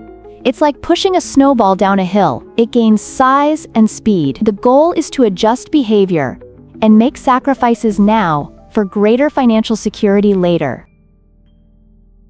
Haha. Okay, I can picture that. Ditch the smaller debts and see my confidence soar. Wow, this conversation has been so enlightening. It really has. So to wrap it all up, these 7 books provide a roadmap to financial success. If you embrace their principles, you might just witness astounding transformations in your own life. I'm so in for this financial journey. Let's read these books and, see where this takes us. Laughs. Hello and welcome to the Learn English Lab. I'm Mike, and today we're going deep on a topic that can really boost your English skills. Oh, yeah. Thematic vocabulary. We're going to be exploring why it's so much more effective than just, trying to memorize random words from a list. Right. And I'm really excited to be joined by the awesome Sarah, our language expert. Sarah, thanks for joining us. Happy to be here, Mike. So let's be honest, those giant vocabulary lists, they can be a bit of a motivation killer. Yeah. You spend hours cramming, but then the words just kind of vanish. Why is that? And how does this thematic learning, how is it different? Well, it really comes down to how our brains are wired. We're wired to make connections, to see patterns and meaning. Yeah. Thematic learning, it taps into this by grouping words around, a central idea. Okay. So instead of remembering just isolated bits of information, you're actually building a network of related concepts. Okay. Which makes learning and recall so much more efficient. So instead of memorizing apple, banana, orange from some random list, I might learn those words as part of a theme like fruits I love. Yeah. That connection makes them more meaningful to me. Exactly. And probably easier to remember. Absolutely. It goes beyond just remembering the words, though. Thematic learning actually helps you understand how these words interact with each other. Okay. How they're used in different contexts within that theme. Okay. It's like building a mental map, not just a list. Gotcha. That makes a lot of sense. Yeah. But how do we actually put this into practice? Right. Where do we even begin? I think the first step is to choose themes that genuinely interest you. Okay. You know, it could be anything: travel, music, cooking, technology, whatever, Right. whatever sparks your passion. The key is to find topics that make you want to learn more, because you know that intrinsic motivation is going to be huge. Sure. So if I'm like obsessed with movies, Yes, I might build a thematic vocabulary around filmmaking. exactly. So it's a way to combine my love of movies with my goal of learning English. Yeah, and within that theme, you can break it down even further. Okay. So instead of just filmmaking, you might have like subcategories, Gotcha. like genres or directors, Yeah. cinematic techniques, film history, things like that. It's starting to feel a lot less overwhelming than those endless vocabulary lists. Yeah. It's like creating a personalized learning plan Uh-huh. based on my own interests. Exactly. That's the beauty of it. Yeah. So once you've kind of got your themes, the next step is to find resources. Right. And don't limit yourself to just textbooks. Okay. Look for authentic materials, Like what? like articles, blogs, videos, even podcasts Okay.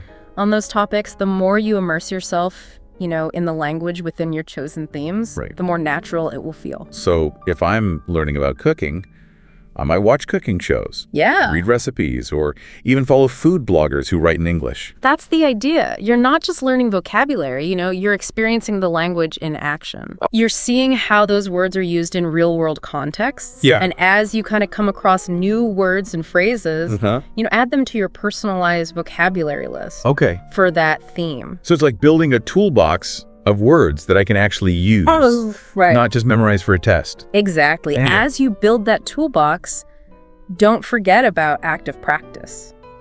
What do you mean? So reading and listening are great, Yeah. but you need to speak and write using those new words to Right. really cement them in your memory. So I might try writing a review of a movie I watched, or maybe even like try to describe a recipe in English. Yes. And don't be afraid to make mistakes. Right. Mistakes are part of the process. The more you practice, the more fluent you'll become. That's starting to make a lot of sense. Yeah. We've covered choosing themes, finding resources, Mhm. and actively using the vocabulary. Mm. What are some other key strategies for making thematic learning effective? One incredibly powerful technique is visualization. Okay. Our brains process images way faster than text. So creating visual aids can really enhance your learning.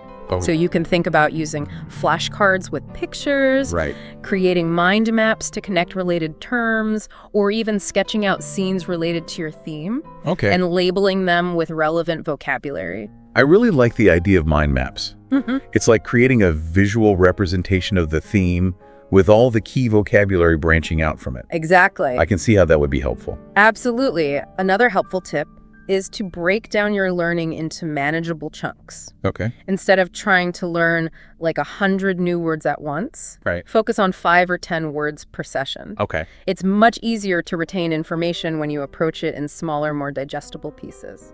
That makes sense. It's about quality over quantity, Yeah. focusing on mastering a few words at a time rather than feeling overwhelmed by a massive list. Right, and don't underestimate the power of repetition. Okay. The more you encounter a word in different contexts, the more likely you are to remember it. So make sure to revisit your vocabulary lists, regularly use flashcards, and try to incorporate those words into your daily conversations or writing practice. This is all great advice, Sarah. But how do we stay motivated? Yeah. Building vocabulary, even with a thematic approach, can sometimes feel like a grind. It can. What are some tips for keeping the momentum going? That's a great question, Mike, because motivation is crucial for long-term success. Yeah. I think one thing that really helps is setting realistic goals. Okay. Don't try to learn everything at once. Right. Instead, focus on achieving small, achievable milestones. Like what? Maybe you aim to learn 10 new words related to your theme each week. Okay. Or you challenge yourself to use at least 5 of those words in a conversation. Okay. The sense of accomplishment you feel from achieving those small goals will keep you motivated and eager to learn more. That's such a crucial point. It's about making the process sustainable, building a habit that you can stick with. It's like training for a marathon. Yeah. You don't start by running 26 miles. You build up, gradually celebrating each milestone along the way. Absolutely. Another tip is to find ways to make the process enjoyable. Okay. If you love music, try learning vocabulary through songs. If you're a visual learner, watch movies or documentaries related to your theme. Okay. The more you can align your learning with your interests, Right. the more engaging and fun it will be. This is all making a lot of sense. Yeah. So we've covered choosing themes, finding resources, actively using the vocabulary, visualizing, breaking down, learning, repeating, and staying motivated. It sounds like a pretty comprehensive approach to vocabulary building. It is, and the beauty of it is that it's incredibly adaptable. Okay. You can tailor it to your own, unique learning style, your interests and goals. I'm really excited to explore this further, but before we move on, let's take a closer look at some specific examples. Okay, sounds good. Great. Let's start with a theme that's relevant to everyone. Yeah. Daily routines. Uh-huh. What are some key words and phrases that we might encounter within this theme? Well, you definitely need words for the basic actions we do every day. Wake up, brush teeth, get dressed, have breakfast, go to work. Right. Come home, make dinner, relax, go to bed.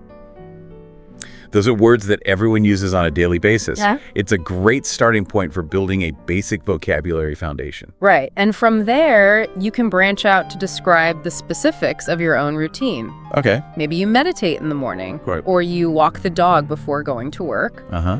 You can add details like prepare a packed lunch or catch the bus to paint a more vivid picture of your day. I can see how this would be helpful for anyone who's learning English, regardless of their level. It's about building a solid foundation of vocabulary that you can use in everyday situations. Exactly. And once you feel comfortable with those basics, you can move on to more specific themes Okay. that align with your interests. Uh-huh. For example, let's say you're passionate about cooking. Okay, let's explore that outlet. I love to cook, so this is right up my alley. Perfect when it comes to cooking.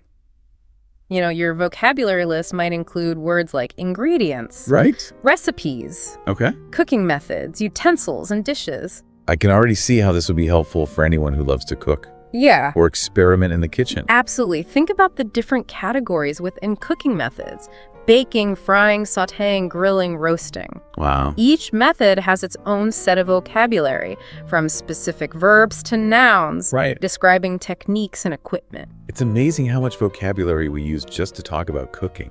I never really thought about it before. It's true. And then, of course, you have all the different types of food: fruits, vegetables, meats, dairy grains. Right.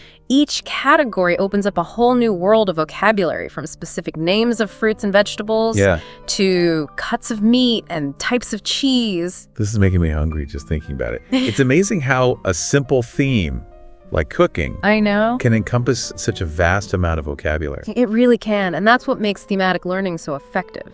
It allows you to dive deep into a topic that interests you, Right. expanding your vocabulary in a way that's both engaging and relevant to your life. Okay, let's shift gears and look at another popular theme, travel. What are some essential words and phrases for anyone who loves to explore the world? Travel is a fantastic theme for vocabulary building because it covers so many different aspects of language. You'll need words related to transportation like airplane, train, bus, taxi, rental car, bicycle, and walking. Okay. Then there's accommodation, hotel, hostel, guest house, apartment, rental, camping. Those are words that would come in handy when planning a trip, navigating a new city, or even just talking about your travel experiences with friends. Exactly. And then you have activities: sightseeing, hiking, swimming, shopping, dining, visiting museums, attending concerts. Wow. The list goes on and on. It's incredible how much vocabulary we use just to talk about travel. And it's not just about nouns and verbs. There are also so many adjectives to describe places and experiences like beautiful, historic, exciting, relaxing, cultural. You're absolutely right. And don't forget about phrases and expressions specific to travel, like book a flight check-in to a hotel, ask for directions, order food in a restaurant exchange currency, and so on. This is making me want to plan a trip right now. Yeah. It's amazing how thematic vocabulary can open up a whole new world of possibilities, both in terms of language learning and real-life experiences. It truly can. And the best part is that this approach can be applied to any theme you're passionate about, whether it's music, sports, art, history, technology, or anything else that sparks your interest. There's a wealth of vocabulary waiting to be explored. This has been incredibly insightful, Sarah, but I think it's important to highlight one more key aspect of thematic learning consistency. It's not a one-time effort, it's an ongoing process. You're absolutely right, Mike. It's like building any other skill. It requires dedication, practice, and a willingness to keep learning and growing. So don't get discouraged if you don't see results overnight. Just keep at it, and you'll be amazed at how much your vocabulary will expand over time. And remember, learning a language should be enjoyable. So find ways to make it fun and engaging. Experiment with different learning techniques, set realistic goals, and celebrate your progress along the way. That's great advice, Sarah. Now, before we move on to the next part of our deep dive, let's take a quick pause. We'll be right back with more insights and tips on thematic vocabulary. Welcome back to the Learn English Lab. I'm Mike, and we're continuing our deep dive into thematic vocabulary with the awesome Sarah. Sarah, before we took a break, we were talking about the importance of consistency and finding ways to make language learning fun. Right. What are some other tips for really being successful when building thematic vocabulary? One thing that can really help is setting realistic goals. Don't try to learn 100 words in a day. Yeah. Start small, maybe 5 or 10 words per theme, and gradually increase as you get comfortable. That's so important. It's about making it sustainable, right? Building a habit you can actually stick with. Absolutely. And another tip is to use real-life materials as much as possible. So instead of just textbooks, try to incorporate vocabulary from things like newspapers, magazines, TV shows, movies, even music. Okay. It's a great way to see how these words are being used in authentic contexts, not just textbook examples. So it's like bringing the outside world into your learning process. Exactly. Making it more relevant to your everyday life. And speaking of real-life application, don't underestimate the power of practicing with others. Okay, how would you do that? You can join language exchange groups, find a study partner, or even just chat with English-speaking friends or colleagues. Right. The more you use the language in real conversations, the more confident you'll become. It's all about creating opportunities for interaction. Yeah. Putting those words into practice and getting feedback. Yeah. In a real setting. Right. And you know what? Sometimes making mistakes is the best way to learn. Absolutely. Mistakes are inevitable. Yeah. And they're actually a valuable part of the learning process. Right. Embrace them, learn from them, and keep moving forward. Don't let the fear of making mistakes hold you back. So we've covered a lot of ground today, Sarah, from understanding what thematic vocabulary is to, practical tips for building and using it effectively. But before we wrap up, I want to go back to something you mentioned earlier about the importance of motivation. Yeah. How can learners, how can they stay motivated on this language learning journey, especially when it comes to vocabulary building, which can sometimes feel a bit tedious? It's a great question, Mike, because motivation is really the fuel that keeps us going, Yeah. One of the best ways to stay motivated is to celebrate the small achievements along the way. Okay. So don't just focus on the end goal. Uh-huh. Acknowledge your progress no matter how small it may seem. Yeah, those little wins. Yeah. Those moments when you successfully use a new word. Exactly. Or you understand a complex article without having to look up every other word. Those are the things that really fuel your motivation. Absolutely. And it's also important to remind yourself of your long-term goals. Why are you learning English? What do you hope to achieve? Right. Keeping those goals in mind can give you that extra push when you're feeling discouraged or, things get a little bit tough. It's like having that compass guiding you in the right direction. Exactly. Reminding you why you set out on this journey in the first place. And sometimes it helps to connect with other learners. Okay. Share experiences and, support each other along the way. Makes sense. Yeah. Having that community can really make a difference. Absolutely. Surrounding yourself with a community of learners can provide encouragement, accountability, and a sense of belonging. Yeah. It's a reminder that you're not alone on this journey and that everyone faces challenges and triumphs along the way. And let's not forget that learning a new language is a lifelong adventure. It's about continuous growth, exploration, and discovery. It is. There's always something new to learn, something new to master, something new to appreciate about the richness and depth of the English language. Well said, Mike. It's a journey that's full of challenges and rewards. Yeah. Embrace the process, enjoy the ride, and never stop learning. Right. The world opens up in incredible ways when you have the ability to communicate in another language. This has been such an inspiring conversation. Sarah, thank you so much for sharing your expertise and insights with us today. I'm sure our listeners have learned a lot about, the power of thematic vocabulary and how to actually make it a part of their language learning journey. It's been my pleasure, Mike. I always enjoy talking about language learning and helping others achieve their goals. Yeah. It's incredibly rewarding to see people discover the joy of, connecting with others through language. And for all of you listening, we'd love to hear your thoughts. What are some themes you're interested in exploring? What are some tips that you found helpful for building vocabulary? Share your ideas in the comments below. We're always excited to hear from our community of learners. And before you go, don't forget to like this video, subscribe to our channel, and hit that notification bell so you don't miss out on any of our future language learning tips and tricks. We've got lots more exciting content coming your way, so stay tuned. Thanks for joining us here at the Learn English Lab. We'll see you next time for another exciting deep dive into the world of language learning. Until then, happy learning. Welcome back to the Learn English Lab. We're wrapping up our deep dive into thematic vocabulary today, and I'm really excited to share one final tip with you all. Sarah, we've talked about setting goals, using real-life materials, practicing with others, staying motivated. What's that one extra piece of advice that can really take learners' thematic vocabulary to the next level?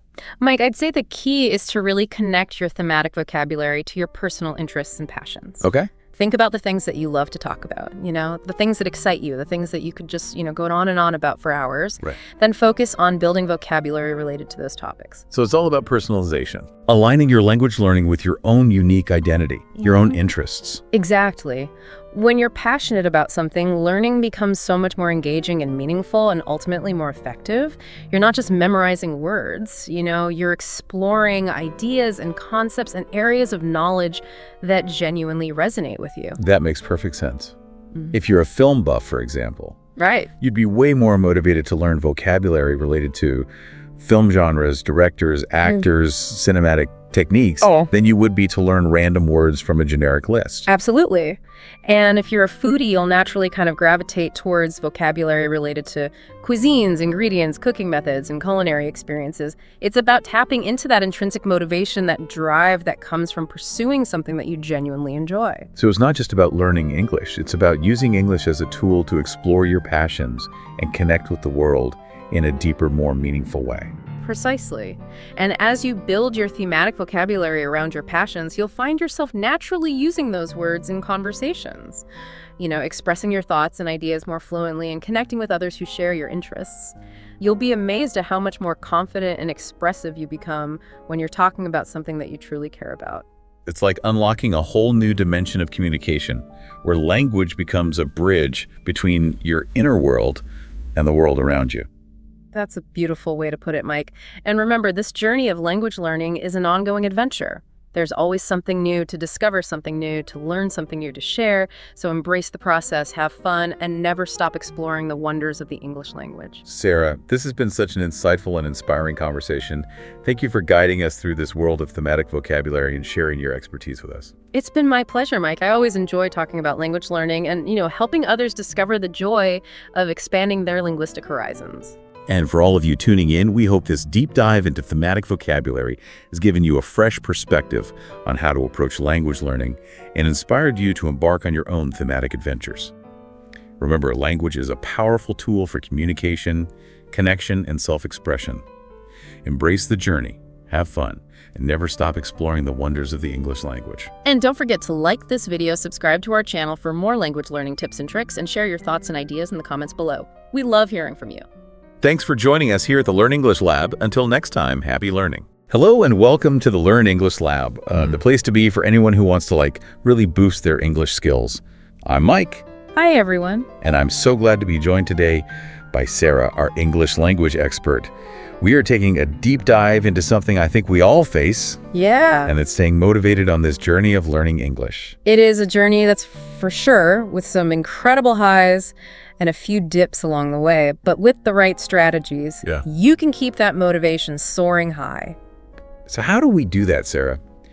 So many people hit that wall. They start strong, and then life gets in the way, or the progress feels slow. Right. Where do we even begin to combat that? Well, it all starts with a really solid foundation, just like building a house. And that foundation is made of clear, well-defined goals. Yeah. Think of it like mapping out your route before you go on a road trip without that destination in mind. Right. You can so easily get lost along the way. Right. But how do we set goals that don't feel super overwhelming. I mean, just saying, I want to be fluent is a little vague, isn't it? It absolutely is, and it's about breaking down that massive goal into smaller, more manageable, achievable steps. Right. The SMART framework is really, really helpful here. So make sure that your goals are specific, measurable, achievable, relevant, and time-bound. I like this SMART framework. I'm digging this. So instead of just fluency, maybe I could say, learn 10 new words every day for a month. That feels way more doable. Absolutely. That's a fantastic example of a short-term goal that you can use to keep moving forward daily, and then you can tie that to a long-term goal. Like, by the end of the year, I'll confidently have a 30-minute conversation in English about my hobbies. Well, that's a good way to break it down. But what about those days when even those smaller goals feel tough? Yeah. How do we keep from losing steam? Right. Well, that's where the power of tracking comes in. It's not just about checking things off a list, but it's about seeing how far you've come. Imagine training for a marathon. Wouldn't it be motivating to see your mileage increasing every week? Yeah, that's true. That makes sense.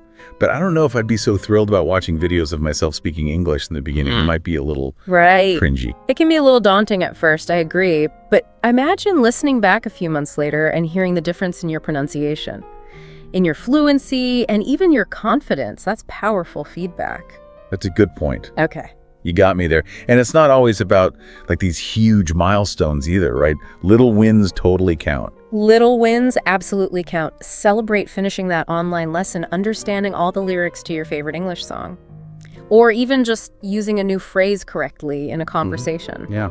Those small victories fuel the bigger journey. That's so true. I remember feeling so stuck when I first started learning English. But then one day I looked back at some of my early writing, and honestly, it was pretty bad. But seeing those mistakes made me realize how much progress I had made without even realizing it. That's exactly it. Tracking helps us to shift our perspective from I'm not there yet to wow, look how far I've already come. That is so true. But let's be realistic. Sometimes learning a new language feels like, well, work. Sure. So how do we keep things fun and engaging? Because fun equals motivation. Right. You hit the nail on the head there. Fun is the fuel that keeps us going. And luckily, there are so many ways that you can inject enjoyment into your English learning routine. Think about the things you already love to do. Okay. Are you a movie buff? Start watching movies and TV shows in English, maybe with subtitles at first. Love music, turn up those English tunes and try to sing along. I have to admit, I learned a ton of English by just watching my favorite TV series. Hearing the language used naturally in a story I was already hooked on, it made such a difference. There you go. See, learning can happen without it even feeling like you're studying. Right. Don't forget the power of games, word games, online language learning apps, even a good old-fashioned crossword puzzle. They're fantastic for building vocabulary and grammar skills without feeling like a chore. Games and entertainment. Now you're talking my language. Yeah. But what about connecting with others? Learning English doesn't have to be a solo mission, right? Absolutely not. English isn't just about textbooks and grammar rules. Right. It's about communication and connection. Find a language partner to practice speaking with. Okay. Maybe someone who's also learning English or a native speaker who's learning your language. You can have conversations, exchange tips, motivate each other. Yeah. Finding a language partner was honestly a game changer for me. It took my speaking confidence to a whole new level. Yeah. Plus, it's just more fun to share that journey with someone. Exactly. And don't underestimate the power of community. Yeah. Join online forums, Facebook groups, or even meetup groups for English learners. It's like having a whole cheerleading squad rooting for you. Right. It's so much easier to stay motivated when you know you're not alone in the struggle. Yeah.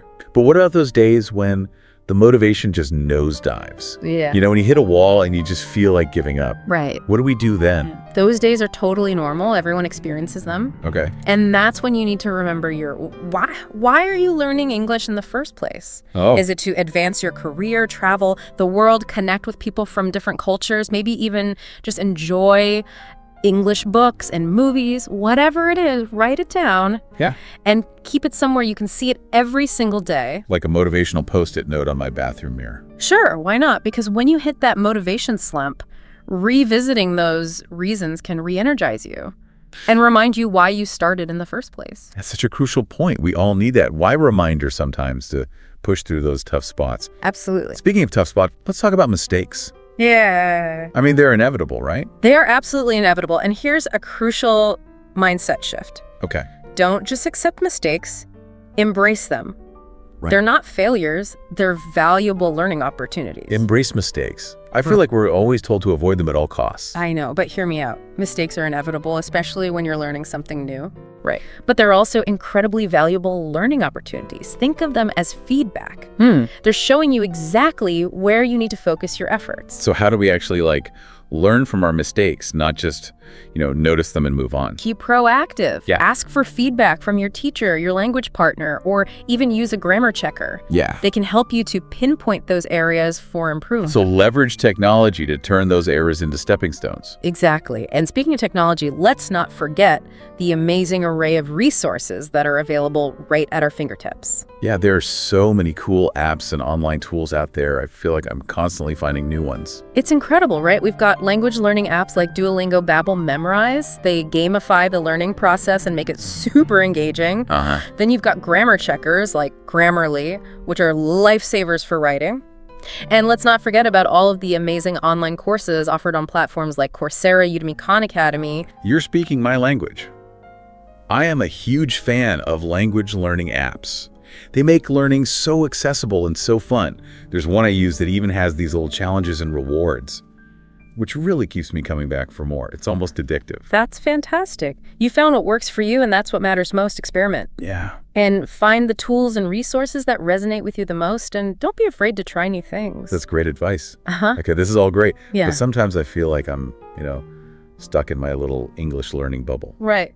What about getting more real-world experience? You're talking about immersion. And it is a true game changer. Think of it as surrounding yourself with the English language. Okay, I'm intrigued.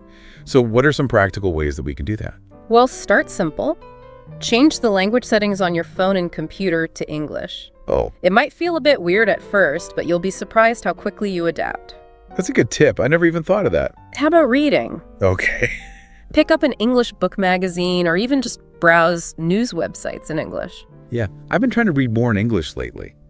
It's definitely challenging, but also super rewarding. Absolutely. When I understand a whole article. Exactly. And here's a cool challenge. Try thinking in English. Wait, It sounds tricky, I know. thinking in English, how do I even? Start small when you're going about your day. Try narrating your thoughts in English. Describe what you're doing, what you see, what you're feeling, all in English. Okay, that sounds like a fun mental workout. I'm going to try that. It's all about making English a part of your daily life, not just something you study for an hour each day. That's so true. It's like integrating English into the fabric of your everyday life. Exactly. And here's another key ingredient for staying motivated. Reward yourself. Ooh, I like where this is going. Treat yourself. You got it. When you achieve a goal, no matter how big or small, celebrate your success. It could be something as simple as a delicious snack or a relaxing evening, doing something you love. Okay, I can get behind that motivation, fueled by chocolate chip cookies. Sign me up. And remember, breaks are important too. Don't burn yourself out. Give yourself permission to step away from studying when you need to. And come back refreshed and re-energized. So it's all about balance, Yeah. right? Work hard, play hard, celebrate those wins, Yes, and give yourself time to recharge. exactly. It's a marathon, not a sprint. That is all so inspiring. But what about those times when I feel like, I don't know, maybe I'm just not cut out for this, like everyone else is learning faster than me? The comparison trap. It's a sneaky one, and we all fall into it sometimes. But here's the thing. Everyone's journey is different. Yeah, I guess comparing myself to others isn't really helpful, is it? Not at all. Focus on your own progress and celebrate your unique strengths. And remember, every fluent English speaker was once a beginner. That's a really encouraging thought. Even the most eloquent English speakers had to start somewhere. Exactly. And there's so much inspiration to be found in their stories read about people who have successfully learned English. Follow English learners and teachers on social media. Listen to podcasts like this one.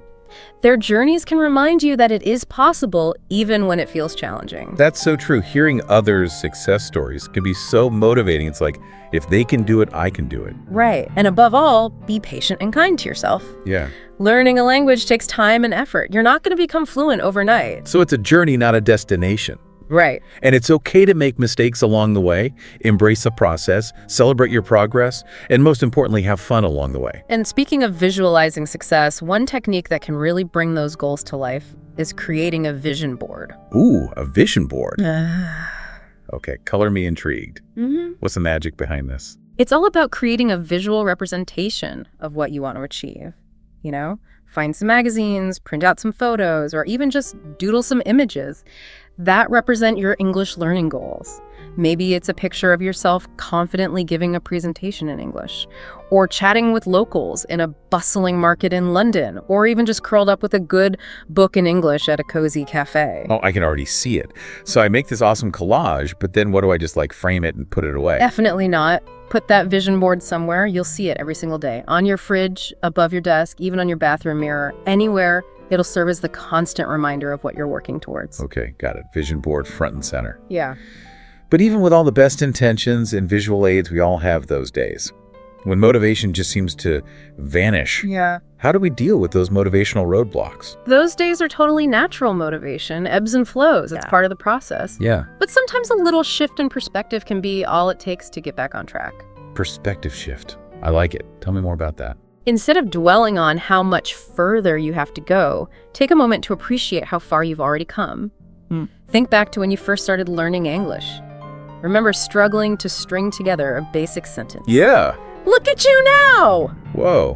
When you put it like that, it really is amazing to think about how much we learn without even realizing it. Every word you learn, every grammar rule you master, every conversation you have in English, it all adds up. Celebrate those milestones no matter how small they seem. That's such a great reminder. It's easy to get caught up in what we haven't achieved yet and forget to acknowledge all the progress we've already made. Yep. It's like focusing the empty half of the glass instead of the full half. Exactly. And a little self-compassion can go a long way too. Learning a new language is a challenging process. So be kind to yourself along the way. So it's okay to have those days where I just can't seem to focus or I make a bunch of mistakes. Of course. It's all part of the journey. Everyone learns at their own pace, so there's no need to compare yourself to others. I think comparison is a trap we all fall into at some point. It's so easy to get discouraged when you see others seemingly progressing faster than you. Absolutely. But the truth is you never really know what someone else's journey is like. Focus on your own path. Celebrate your own unique achievements and trust the process. Fluency doesn't happen overnight. It takes consistent effort, dedication, and a healthy dose of patience. Okay, I'm feeling inspired.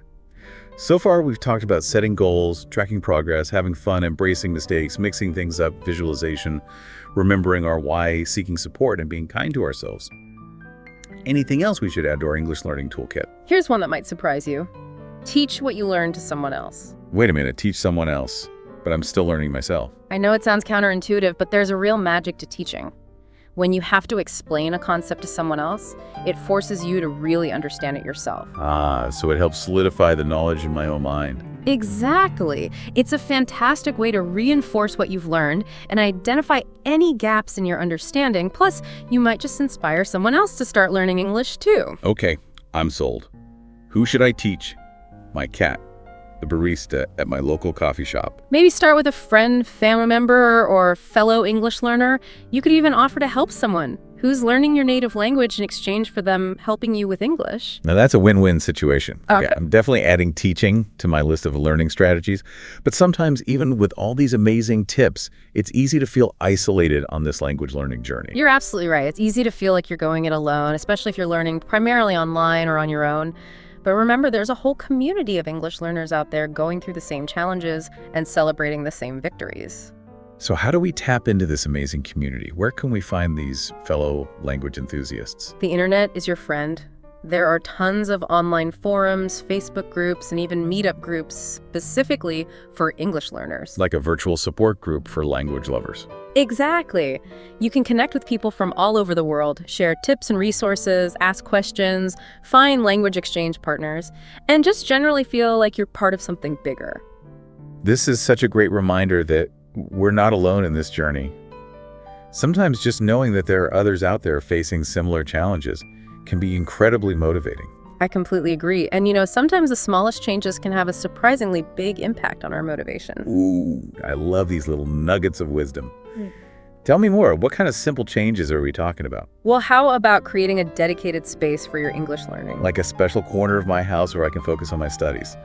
A little English oasis. Exactly. It could be a desk in your bedroom, a comfy chair in your living room, or even a cozy spot at your local coffee shop. I love this idea. It's like creating a physical boundary between study time and the rest of life. Having a dedicated space helps you mentally shift gears and signals to your brain that it's time to focus on English. I'm sold. I'm turning that neglected corner of my living room into an English learning haven this weekend. Another simple but effective tip is to make your learning materials visually appealing. Visually appealing.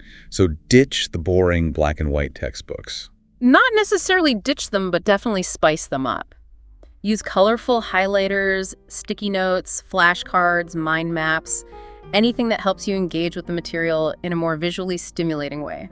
This is so true. Yeah. I'm a very visual learner, so I find that using colors and images really helps me remember things better. It's all about tapping into those different learning styles. Don't be afraid to get creative and experiment. Okay, I'm ready to turn my study notes into a work of art. What else do you have up your sleeve? Well, music can be an incredibly powerful tool for language learning. And I'm not just talking about passively listening to your favorite English tunes. Ooh, I love listening to music in English, but how can we use it to actually learn? Start by choosing songs you enjoy, then listen actively. Pay attention to the lyrics, try to sing along, and look up any words you don't understand. I can't tell you how many times I've got myself singing along to an English song without having a clue what the words actually mean. We've all been there. But by actively engaging with the lyrics, you're exposing yourself to new vocabulary grammar structures and even pronunciation nuances. So it's like sneaking in some learning while jamming out to my favorite tunes. I like it. Music can also evoke emotions, which can help you remember the lyrics and the language associated with them. It's a win-win. That makes sense. Yeah. I know I definitely tend to remember things better when there's an emotional connection. So put on those headphones, crank up the volume, and let the learning begin. But of course, learning English isn't just about absorbing the language. Through music and reading, we also need to practice speaking. Oh man, speaking is the part that always trips me up. Any tips on how to get more comfortable speaking English? Speaking practice is often the most daunting part for language learners, but it's also absolutely essential. The good news is there are lots of ways to practice even if you don't live in an English-speaking country. Okay, lay it on me. What are your top tips for getting those speaking skills up to par? Well, finding a language exchange partner, as we mentioned earlier, is an excellent option. You can connect with someone online or in your local community who's also learning English or who speaks English as their native language. And then we just chat about whatever. Pretty much. You can talk about your hobbies, your interests, current events, anything that gets the conversation flowing. The point is to just start speaking and get comfortable expressing yourself in English. I like it. It's like having a built-in conversation buddy to practice with. And don't worry about making mistakes. That's what learning is all about. Your language partner is there to support you and help you improve. It's all about creating a safe and supportive space to practice and grow.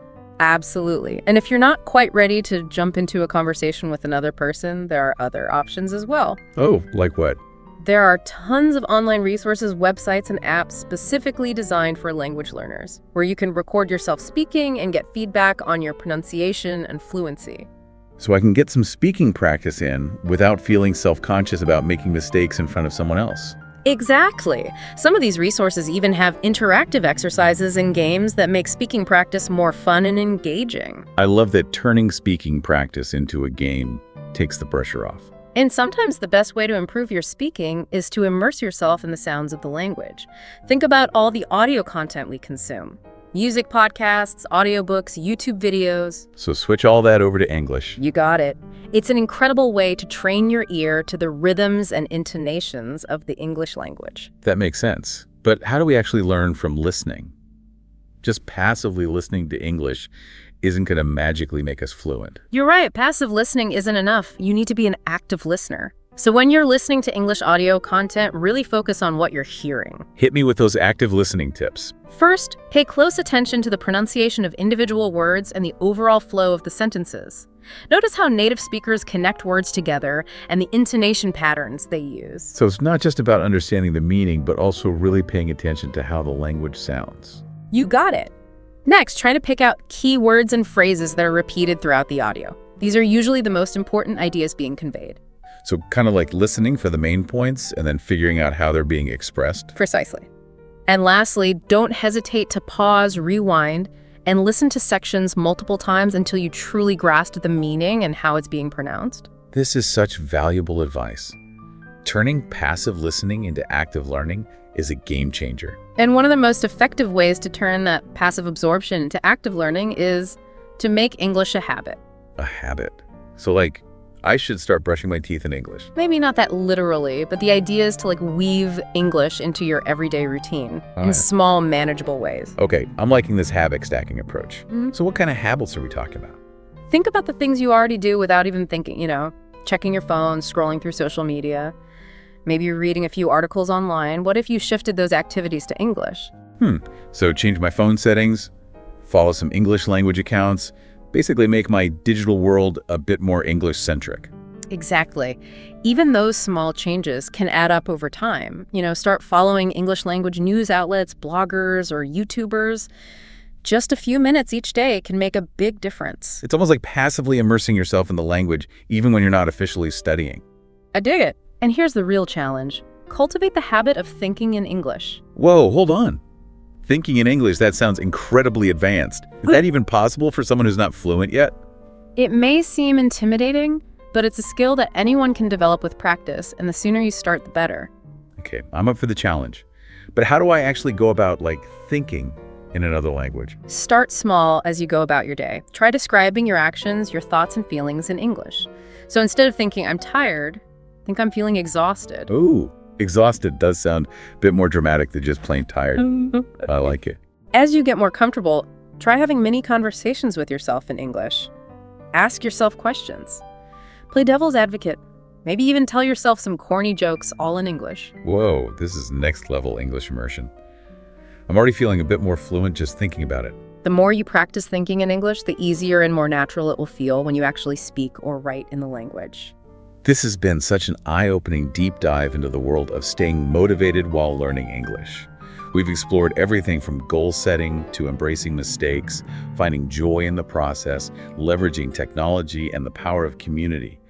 But before we sign off, is there anything else we should keep in mind as we embark on this language learning adventure? I think the most important thing is to remember why you began this journey in the first place. You mean our why? That big audacious dream that's pushing us forward? Exactly. Whether it's to advance your career, travel the world, connect with people from diverse backgrounds, or just broaden your horizons, hold on to that vision. It'll be your guiding light when things get tough. When your motivation dips or you feel like throwing in the towel. That is such crucial advice, and I want to wholeheartedly second that learning English is a phenomenal journey.